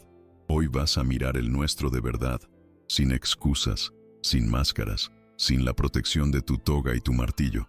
Hoy vas a ver el impacto de tus decisiones, el rostro de las vidas que destrozaste. Ricardo se sentó despacio. La silla rechinó bajo su peso, cada movimiento una agonía. Las lágrimas llegaron antes que las palabras, brotando sin control de sus ojos, una cascada de arrepentimiento que no podía contener. Destruí tu vida, Miguel, le dijo Ricardo, su voz rota por el llanto, apenas audible en el silencio de la sala. Te arranqué todo lo que un hombre puede tener, la libertad, la paternidad, la dignidad, la oportunidad de ver a tu hija crecer, de ser parte de su vida, de su historia. Te convertí en un número, en un archivo, en una sombra en el sistema, y por eso no hay perdón, no hay justificación posible. Miguel guardó silencio durante unos segundos, sus ojos fijos en los de Ricardo, una mezcla de dolor y de una extraña compasión. Luego se acercó, se sentó frente a él, y con una voz que, aunque contenida, resonaba con la fuerza de la experiencia vivida, le dijo: sí, destruiste, Ricardo, destruiste gran parte de mi vida, de la vida de mi familia, pero después tuviste el valor de admitirlo, de reconocer tu error, de enfrentar la verdad y de intentar repararlo, de buscar la redención. Eso ya es más de lo que muchos hacen. Muchos se esconden, se justifican, viven en la negación, pero tú, en la oscuridad de tu celda, encontraste el coraje para mirar hacia adentro y asumir la responsabilidad. Esas palabras, dichas sin exageración, sin un perdón explícito, sin una promesa de olvido, fueron como un golpe emocional para Ricardo, una bofetada de realidad que lo conmovió hasta lo más profundo. Él llevó la mano al pecho, sintiendo el latido de su corazón, un latido que, por primera vez, sentía que latía por una razón más allá de su propia supervivencia. No vengo a pedir perdón, dijo, su voz aún temblorosa, porque sé que eso sería demasiado poco, una palabra vacía ante la magnitud del daño que causé. Vengo a pedir que me dejen cargar con este peso junto a ustedes, que me dejen ayudar a otros como ustedes, incluso desde aquí, desde esta celda, desde este lugar donde estoy pagando mi condena. Permítanme usar lo que me queda de vida para enmendar, para buscar justicia para aquellos a quienes yo mismo privé de ella. Alma respiró hondo. Sus ojos se humedecieron. Una lágrima solitaria rodó por su mejilla, una lágrima de compasión y de esperanza. La justicia, dijo, su voz suave pero cargada de una verdad profunda, como si leyera un versículo escrito en el corazón de la humanidad. La justicia empieza cuando alguien tiene el valor de cambiar, cuando decide dejar de lado el ego, la ambición, la indiferencia, y elige mirar a los ojos el daño que causó. Cuando un hombre, a pesar de sus errores, decide que el mal no tendrá la última palabra, y se levanta para intentar enmendar, para buscar la verdad que él mismo enterró. El silencio que siguió no era vacío, no era el silencio opresivo de un tribunal o de una celda solitaria. Era denso, pesado, lleno de memorias y dolor, de resentimiento y de sufrimiento, pero también lleno de algo nuevo, de posibilidad de reconstrucción, de pasos hacia adelante, de un futuro donde la justicia, la verdadera justicia, pudiera florecer más allá de las leyes escritas y los veredictos fríos. Alma extendió la mano sobre la mesa fría de metal, un gesto de invitación, de apertura, de perdón silencioso. Despacio, Ricardo hizo lo mismo, su mano temblorosa, pero decidida. Cuando sus dedos se tocaron, la emoción desbordó, un torrente incontrolable de sentimientos que se había contenido por años. Fue un contacto breve, pero cargado de la historia de dos vidas entrelazadas por la tragedia y la inesperada redención. «Fuiste mi verdugo», dijo Miguel, su voz temblorosa, la voz de un hombre que había sufrido lo indecible. «Me quitaste 17 años de mi vida, me separaste de mi hija, me despojaste de mi dignidad, pero hoy solo eres un hombre, Ricardo, y los hombres pueden cambiar, pueden reconocer sus errores, pueden arrepentirse, pueden buscar la redención. Y tú, en tu caída, encontraste el camino para hacerlo». Esas palabras, pronunciadas sin ira, sin recriminación, sin un perdón explícito, fueron el perdón más silencioso y poderoso que Ricardo había recibido en toda su vida. Se derrumbó, su cuerpo sacudido por un llanto incontrolable, un llanto de niño, del niño que tal vez nunca pudo ser porque pasó la vida entera usando armaduras, construyendo muros para protegerse de la vulnerabilidad, de la humanidad, de la verdad. La visita duró poco más de una hora, un tiempo efímero, pero dejó una marca imposible de borrar en el alma de Ricardo, una herida que, aunque dolorosa, empezaba a sanar. Al levantarse para irse, Alma miró una última vez a Ricardo, sus ojos llenos de una profunda sabiduría. «¿Todavía quedan nombres en esa lista, verdad?», preguntó, su voz suave pero firme, un recordatorio de la misión que le había encomendado. Él asintió, secándose el rostro con el dorso de la mano. «Muchos, Alma, muchos aún esperan». Ella sonrió, una sonrisa luminosa que llenó la celda de esperanza. «Entonces continúa, Ricardo. Aún hay gente esperando, gente que necesita que su voz sea escuchada, que su verdad salga a la luz. Tú puedes ser su esperanza». Se fueron en silencio, Miguel y Alma, dejando a Ricardo en la celda, pero el sonido de los pasos de Alma, pequeños, firmes, seguiría resonando en la memoria de Ricardo por mucho tiempo, una melodía de redención que lo acompañaría en su nueva vida, porque en ese reencuentro improbable, en ese acto de compasión, no fue solo la justicia la que dio un paso, fue el corazón humano, el alma herida, la que finalmente supo dónde volver a comenzar, dónde encontrar el camino hacia la paz. En ese reencuentro improbable, en la fría sala de la prisión, no fue solo la justicia la que dio un paso, sino el corazón humano, el alma herida, la que finalmente supo dónde volver a comenzar. La vida de Ricardo, antes una fortaleza inquebrantable de poder y arrogancia, se había transformado en un camino de humildad y servicio, un sendero que él mismo había pavimentado con sus errores y ahora, con sus esfuerzos por repararlos. La figura de Alma, la niña que lo había desnudado ante el mundo, se convirtió en su faro, en la brújula que lo guiaba en la oscuridad de su redención. Él sabía que el camino sería largo, lleno de obstáculos, de rechazos, de heridas que no sanarían por completo, pero ya no estaba solo. Llevaba consigo la memoria de Alma, la fuerza de su perdón silencioso y la convicción de que, a pesar de todo, aún podía hacer la diferencia, aún podía, de alguna forma, compensar el daño que había causado. Su celda, que antes era un lugar de tormento y desesperación, se había convertido en su oficina, su centro de operaciones para una misión de justicia, una misión que él mismo había postergado por décadas. Los días se convirtieron en semanas, las semanas en meses, y Ricardo, con una disciplina que sorprendía a los guardias y a los demás internos, continuó su arduo trabajo de revisión de expedientes. Su mesa, antes un trozo de madera improvisado, ahora estaba cubierta de papeles, de anotaciones, de la correspondencia que mantenía con abogados y fiscales. Cada carta que enviaba era un acto de fe, cada caso que reabrían era una victoria pequeña pero significativa. No siempre era fácil. A veces, las respuestas eran frías, llenas de resentimiento. Otras, los recuerdos de su propio pasado lo abrumaban, amenazando con arrastrarlo de nuevo a la oscuridad. Pero cuando eso sucedía, cerraba los ojos y recordaba la sonrisa de Alma, la mirada firme de Miguel, y encontraba la fuerza para seguir adelante, para no rendirse. Su historia se había convertido en un ejemplo, un testimonio vivo de que la redención es posible, incluso para aquellos que han caído más bajo. Él no buscaba la gloria, ni el reconocimiento, solo la paz. Una paz que solo podía encontrar al sanar las heridas que él mismo había infligido, al devolver la esperanza a aquellos a quienes se la había arrebatado. Y así, en la soledad de su encierro, Ricardo Benítez, el antiguo verdugo, se transformó en un hombre nuevo, un hombre que había encontrado su verdadero propósito en el servicio a los demás, en la búsqueda incansable de una justicia que, por fin, era verdadera.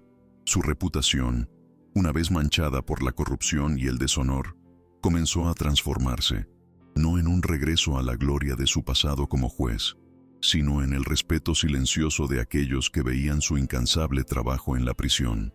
Los otros internos, que al principio lo miraban con desconfianza o burla, ahora le pedían consejo, le contaban sus propias historias de injusticia, buscando en él una luz, una esperanza que antes les había negado. Los guardias, que lo trataban con fría indiferencia, comenzaron a mostrar un atisbo de respeto en sus ojos, reconociendo la magnitud de su transformación. Las cartas que enviaba desde la prisión, antes respondidas con escepticismo, ahora recibían una atención más seria por parte de abogados y fiscales externos, quienes empezaban a tomar en serio sus argumentos, a revisar los casos con tintos entre una nueva perspectiva. Se formó una pequeña red de colaboradores, personas que, con cautela al principio, se unieron a su causa, conmovidas por la sinceridad de su arrepentimiento y la determinación de su propósito. Ricardo no pedía nada para sí mismo, solo la oportunidad de hacer lo correcto, de aliviar el sufrimiento que él mismo había causado. Y esa pureza en su intención resonaba en los corazones de aquellos que lo escuchaban. Cada vez que un caso se reabría, cada vez que una persona, injustamente condenada, era liberada gracias a su trabajo, Ricardo sentía una punzada de dolor por el pasado, pero también una profunda alegría, una satisfacción que superaba cualquier triunfo que hubiera experimentado en su vida anterior. Era una alegría que venía de la reparación, de la redención, de saber que estaba haciendo una diferencia, aunque fuera pequeña, en las vidas de aquellos a quienes había perjudicado.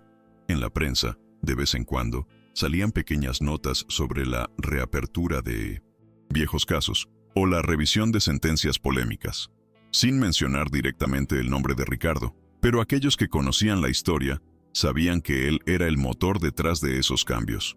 Su nombre, que antes era sinónimo de tiranía, comenzaba a ser asociado, en círculos pequeños pero crecientes, con la palabra reparación, con la idea de que incluso los errores más grandes podían ser enmendados. Él sabía que nunca recuperaría su toga, ni su posición en la sociedad, y no lo quería. Su verdadera vocación ahora era otra: ser un instrumento de justicia desde las sombras, una voz para los que no la tenían, un faro de esperanza para aquellos que habían sido olvidados por el sistema. Su celda, que antes representaba el fin de su mundo, se había convertido en el lugar donde su verdadera vida, su vida con propósito, había comenzado. Su transformación no pasó desapercibida para los funcionarios de la prisión. El alcaide, un hombre de semblante duro y pocas palabras, que había visto pasar a innumerables jueces corruptos por sus celdas, observaba a Ricardo con una mezcla de sorpresa y curiosidad. Al principio, pensó que era una farsa, una estrategia más del astuto ex juez para conseguir algún tipo de beneficio. Pero a medida que pasaban los meses y veía la constancia de Ricardo, su dedicación inquebrantable a su nueva causa, el escepticismo comenzó a dar paso a una especie de asombro. Las solicitudes de Ricardo para acceder a expedientes antiguos, para usar la biblioteca jurídica de la prisión, para tener acceso limitado a una computadora, bajo estricta supervisión por supuesto, comenzaron a ser aprobadas con mayor facilidad. El alcaide, en su fuero interno, reconocía que lo que Ricardo estaba haciendo era algo sin precedentes, algo que iba más allá de la simple rehabilitación. Era una especie de expiación pública, un intento desesperado por enmendar un sistema que él mismo había ayudado a corromper. La historia de Ricardo comenzó a filtrarse tímidamente fuera de los muros de la prisión, no a través de grandes titulares, sino en conversaciones en los pasillos de los tribunales, en comentarios entre abogados experimentados, en murmullos de quienes aún creían en la justicia. La celda de Ricardo, antes un lugar de silencio opresivo, se convirtió en un pequeño centro de actividad, un faro de esperanza para otros reclusos. Los presos, muchos de ellos víctimas de un sistema judicial defectuoso o de abogados ineficientes, se acercaban a él, no con resentimiento, sino con la esperanza de que el ex juez pudiera ver sus casos, pudiera encontrar alguna irregularidad, alguna luz al final de su propio túnel. Ricardo, con paciencia y dedicación, escuchaba cada historia, revisaba los pocos papeles que tenían y si veía alguna posibilidad, ponía en marcha su proceso de investigación, solicitando expedientes, escribiendo cartas, conectando con su red de colaboradores. Su nueva misión era agotadora, consumía cada hora de su día, pero también le daba un propósito, una razón para levantarse cada mañana, para seguir luchando, para honrar la promesa silenciosa que le había hecho a Alma. Él sabía que no podía ayudar a todos, que muchos casos estaban sellados por el tiempo o por la falta de pruebas, pero se esforzaba por cada uno de ellos, con la misma meticulosidad que antes usaba para condenar, pero ahora con una motivación radicalmente diferente, la búsqueda de la verdad y la justicia para aquellos a quienes el sistema había olvidado o traicionado. Su arrepentimiento era palpable, un fuego que lo consumía y lo purificaba al mismo tiempo, transformándolo en un hombre que, aunque encarcelado, era más libre que nunca. Su relación con Miguel Herrera y Alma se mantenía a través de las cartas. Miguel, ahora libre, había recuperado parte de su vida, pero las cicatrices de la prisión eran profundas. A veces, sus respuestas eran breves, aún cargadas de una tristeza latente, pero nunca de resentimiento. Alma, por su parte, le escribía, con mayor frecuencia. Sus cartas eran como pequeños faros de luz, llenas de observaciones perspicaces y de una sabiduría que a Ricardo le resultaba asombrosa para su edad. Ella le contaba sobre su nueva vida, sobre cómo Miguel estaba intentando rehacerse, sobre las pequeñas victorias y los grandes desafíos que enfrentaban.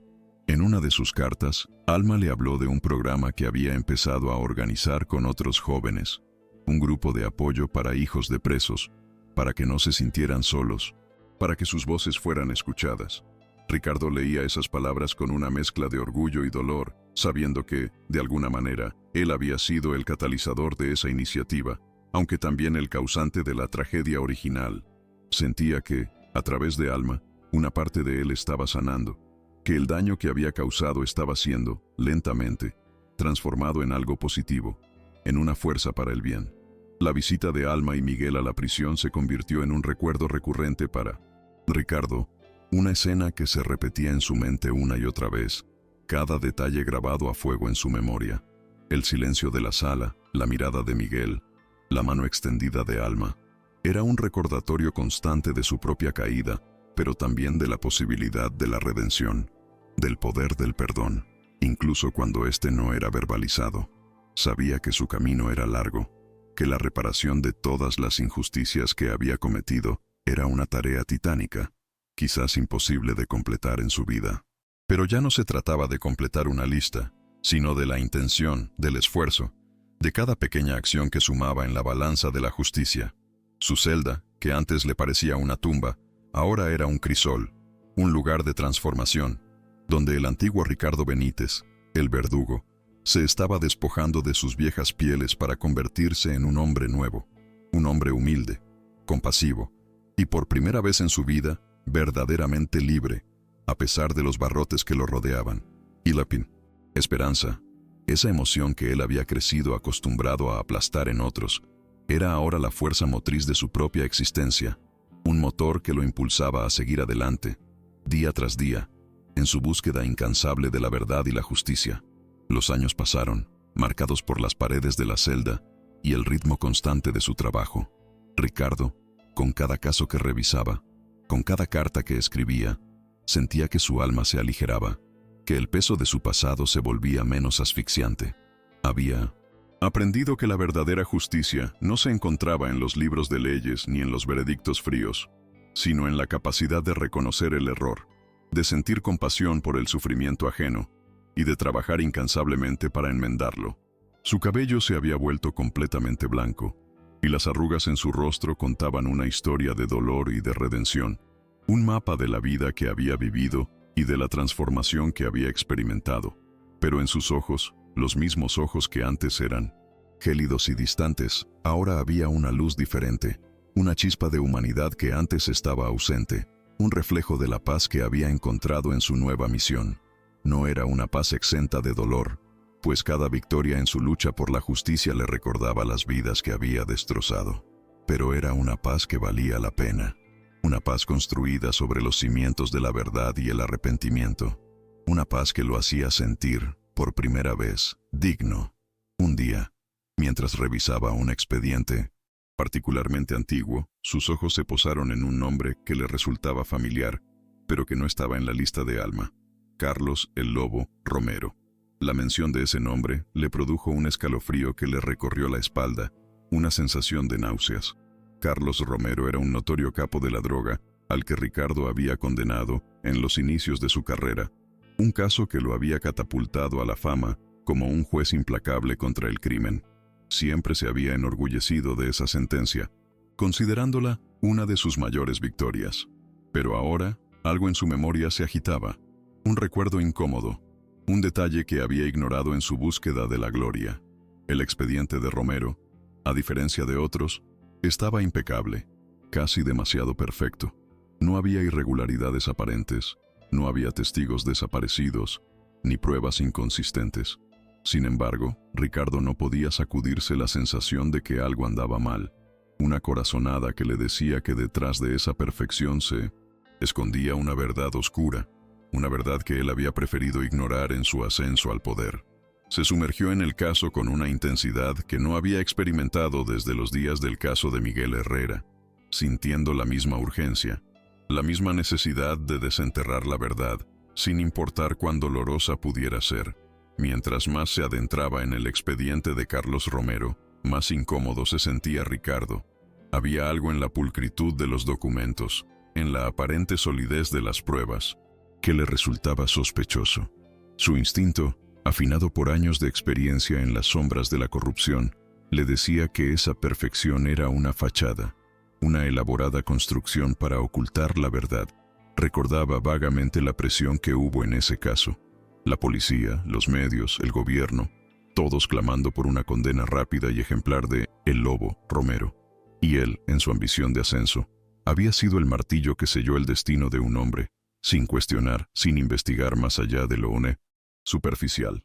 Ahora, con una mente clara y un corazón que buscaba la verdad, veía los agujeros, las inconsistencias que antes había ignorado deliberadamente, testigos que cambiaron sus declaraciones a último momento, pruebas presentadas de forma apresurada, una defensa que pareció extrañamente pasiva.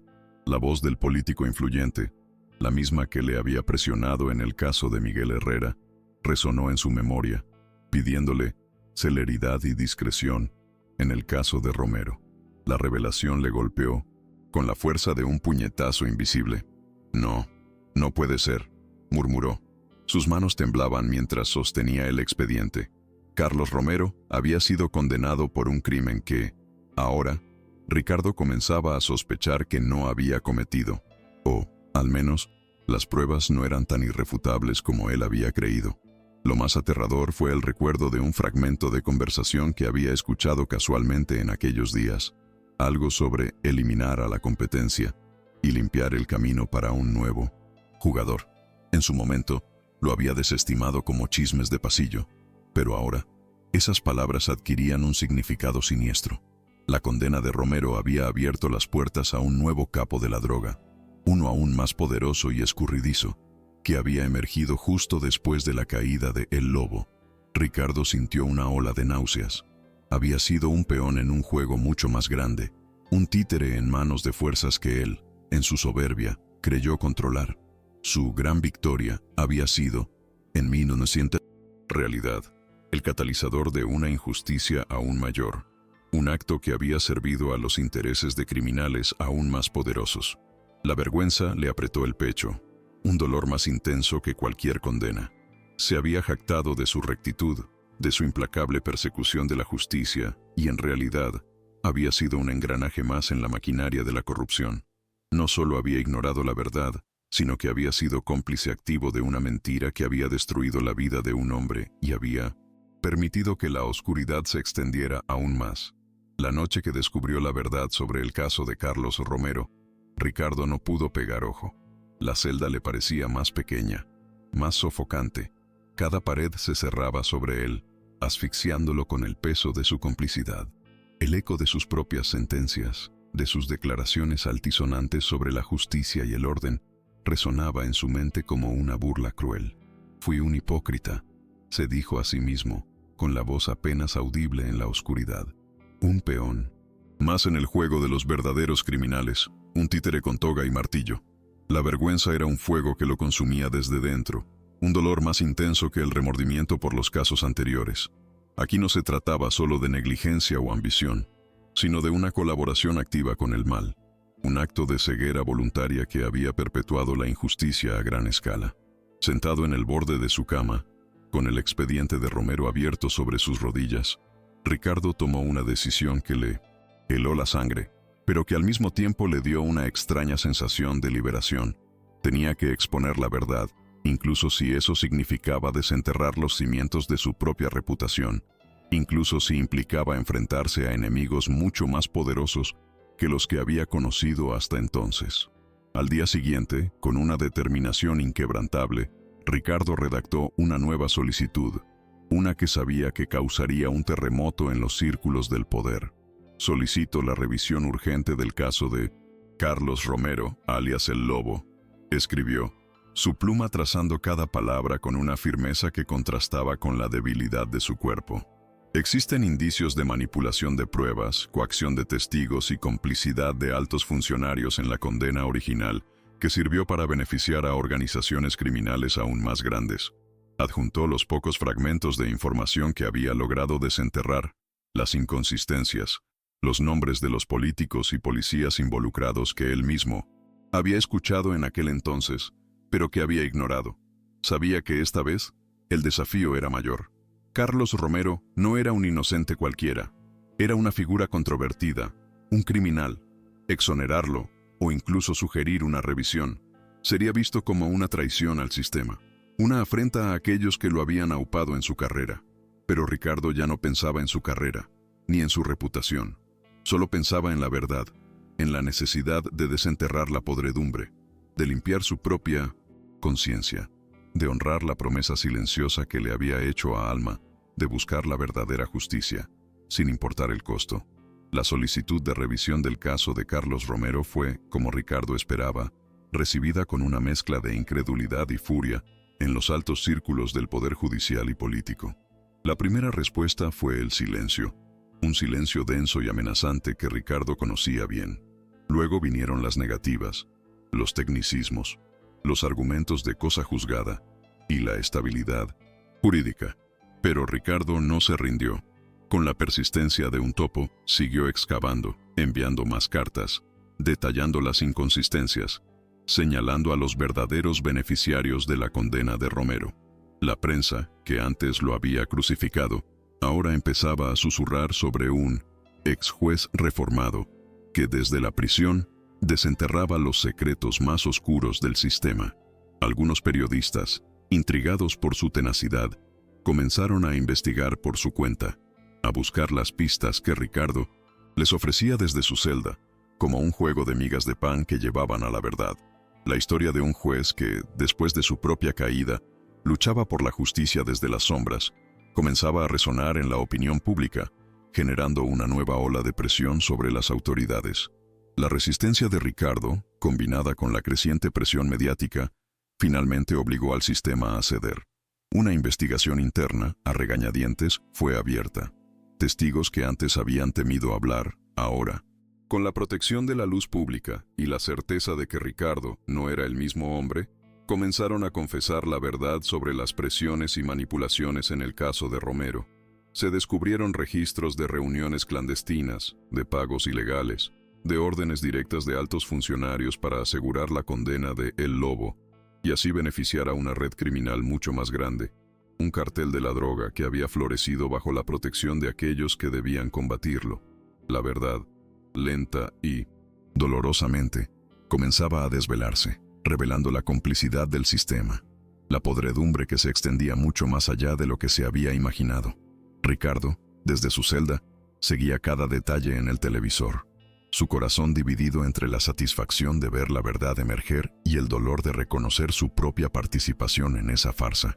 Había sido un engranaje más en esa maquinaria de corrupción, y ahora, irónicamente, era él quien la desmantelaba, pieza por pieza, con la misma determinación con la que antes la había construido.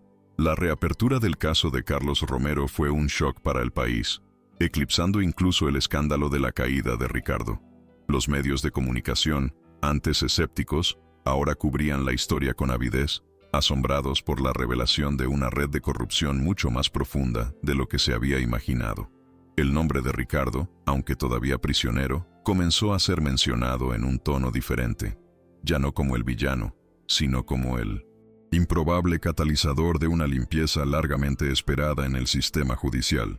La opinión pública, cansada de la corrupción, abrazó la historia de su redención, viéndolo como una prueba de que incluso en la oscuridad, la verdad podía abrirse camino. Desde su celda, Ricardo siguió cada audiencia, cada testimonio, cada giro en el caso de Romero, con la misma intensidad que si estuviera en la sala del tribunal.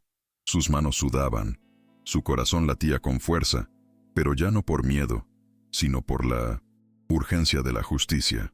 Era un proceso doloroso, un recordatorio constante de sus propias fallas, pero también una confirmación de que estaba en el camino correcto. Las implicaciones del caso Romero se extendieron como una mancha de aceite. Jueces, fiscales y políticos que antes se creían intocables fueron llamados a declarar, sus nombres expuestos a la luz pública. La red que Ricardo había ayudado a desmantelar, la misma que lo había manipulado para sus propios fines, ahora se desmoronaba bajo el peso de sus propias mentiras. El caso de Carlos Romero, que Ricardo había considerado una de sus mayores victorias, se convirtió en el punto de inflexión para una profunda purga en el sistema judicial. Él sabía que su trabajo no lo absolvería de sus propios crímenes, que su condena era justa y necesaria, pero sentía que, al menos, estaba haciendo una contribución significativa a la justicia, una reparación que iba más allá de su propio encarcelamiento. En el silencio de su celda, Ricardo se sentía más libre que nunca, un hombre que había encontrado la paz en la verdad, un propósito en la expiación, y la fuerza para luchar por aquellos que aún estaban atrapados en la oscuridad. Su vida, que antes estaba definida por el poder y la corrupción, ahora estaba dedicada a la búsqueda de la verdadera justicia, un legado forjado en el arrepentimiento y la incansable búsqueda de la verdad.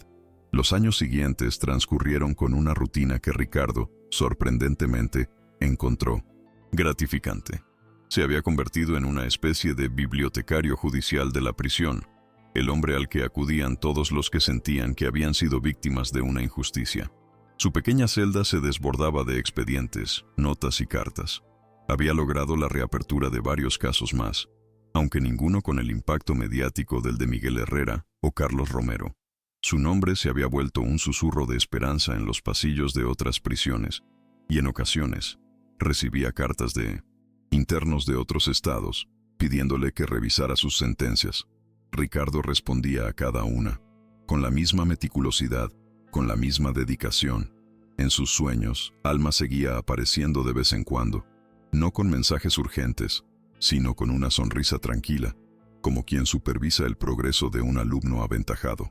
Él entendía que ella ya había cumplido su misión, que lo había guiado hasta el camino de la redención, y que ahora le tocaba a él seguirlo, paso a paso, hasta donde su vida le permitiera. Su cuerpo, aunque envejecido, sentía una vitalidad que no recordaba de sus años de poder, una vitalidad que venía de un propósito más grande que él mismo. La verdadera prueba de su transformación no estaba en el reconocimiento público, ni en las victorias legales, sino en los momentos silenciosos, en la forma en que ahora miraba a los otros presos, a los guardias, a los mismos barrotes que lo encerraban. Había aprendido la humildad, la empatía, la comprensión de que todos, sin excepción. Eran seres humanos con sus propias luchas, sus propios dolores. Ya no veía a los demás como simples peones en un tablero, sino como almas, cada una con su propia historia, su propia dignidad. El antiguo verdugo había muerto y en su lugar había surgido un hombre que, aunque preso, era libre en su espíritu, liberado de la carga de la arrogancia y la corrupción.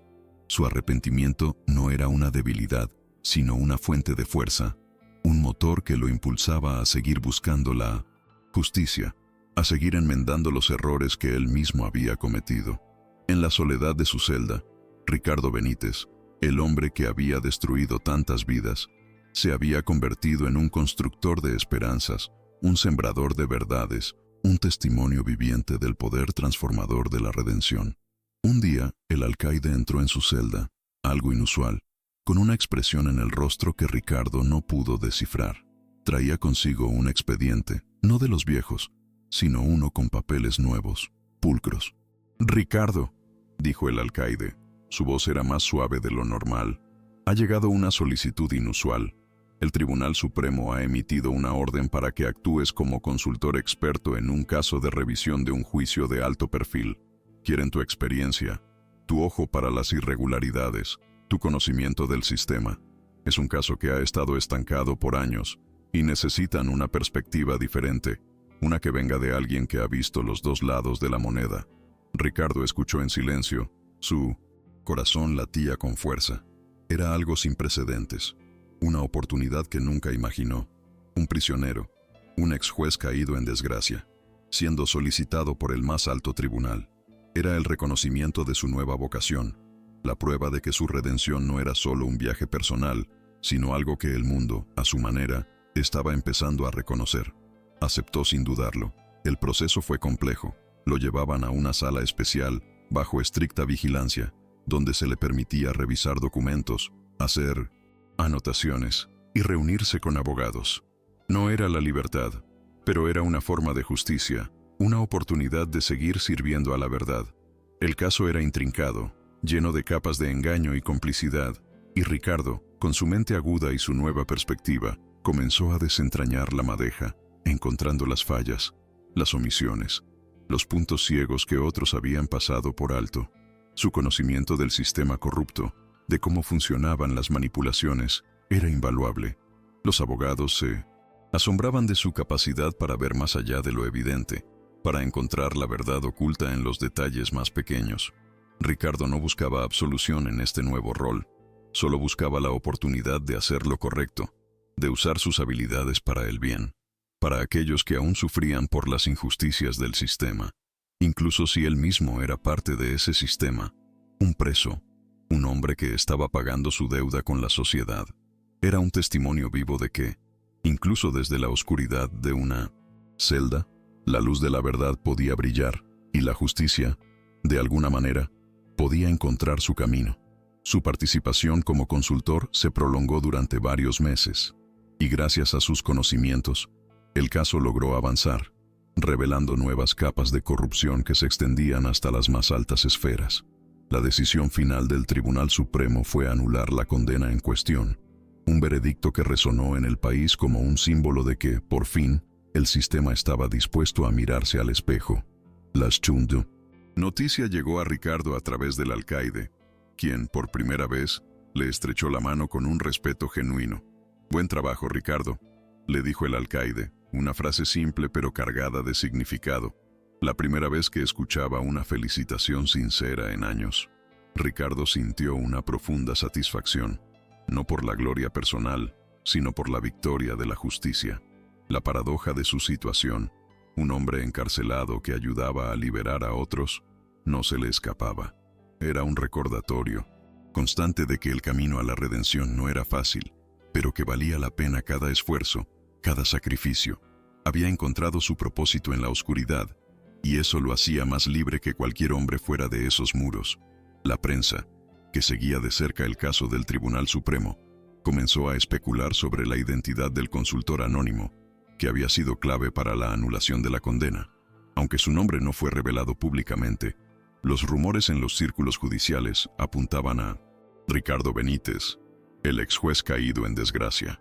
Su historia, la de un hombre que, desde su condena, se había dedicado a desenterrar verdades y a luchar por la justicia, comenzaba a adquirir proporciones legendarias. Recibía más cartas que nunca, de abogados, de periodistas, de personas comunes que le pedían ayuda o simplemente le expresaban su admiración. Ricardo las leía todas, con una humildad que le era nueva, y respondía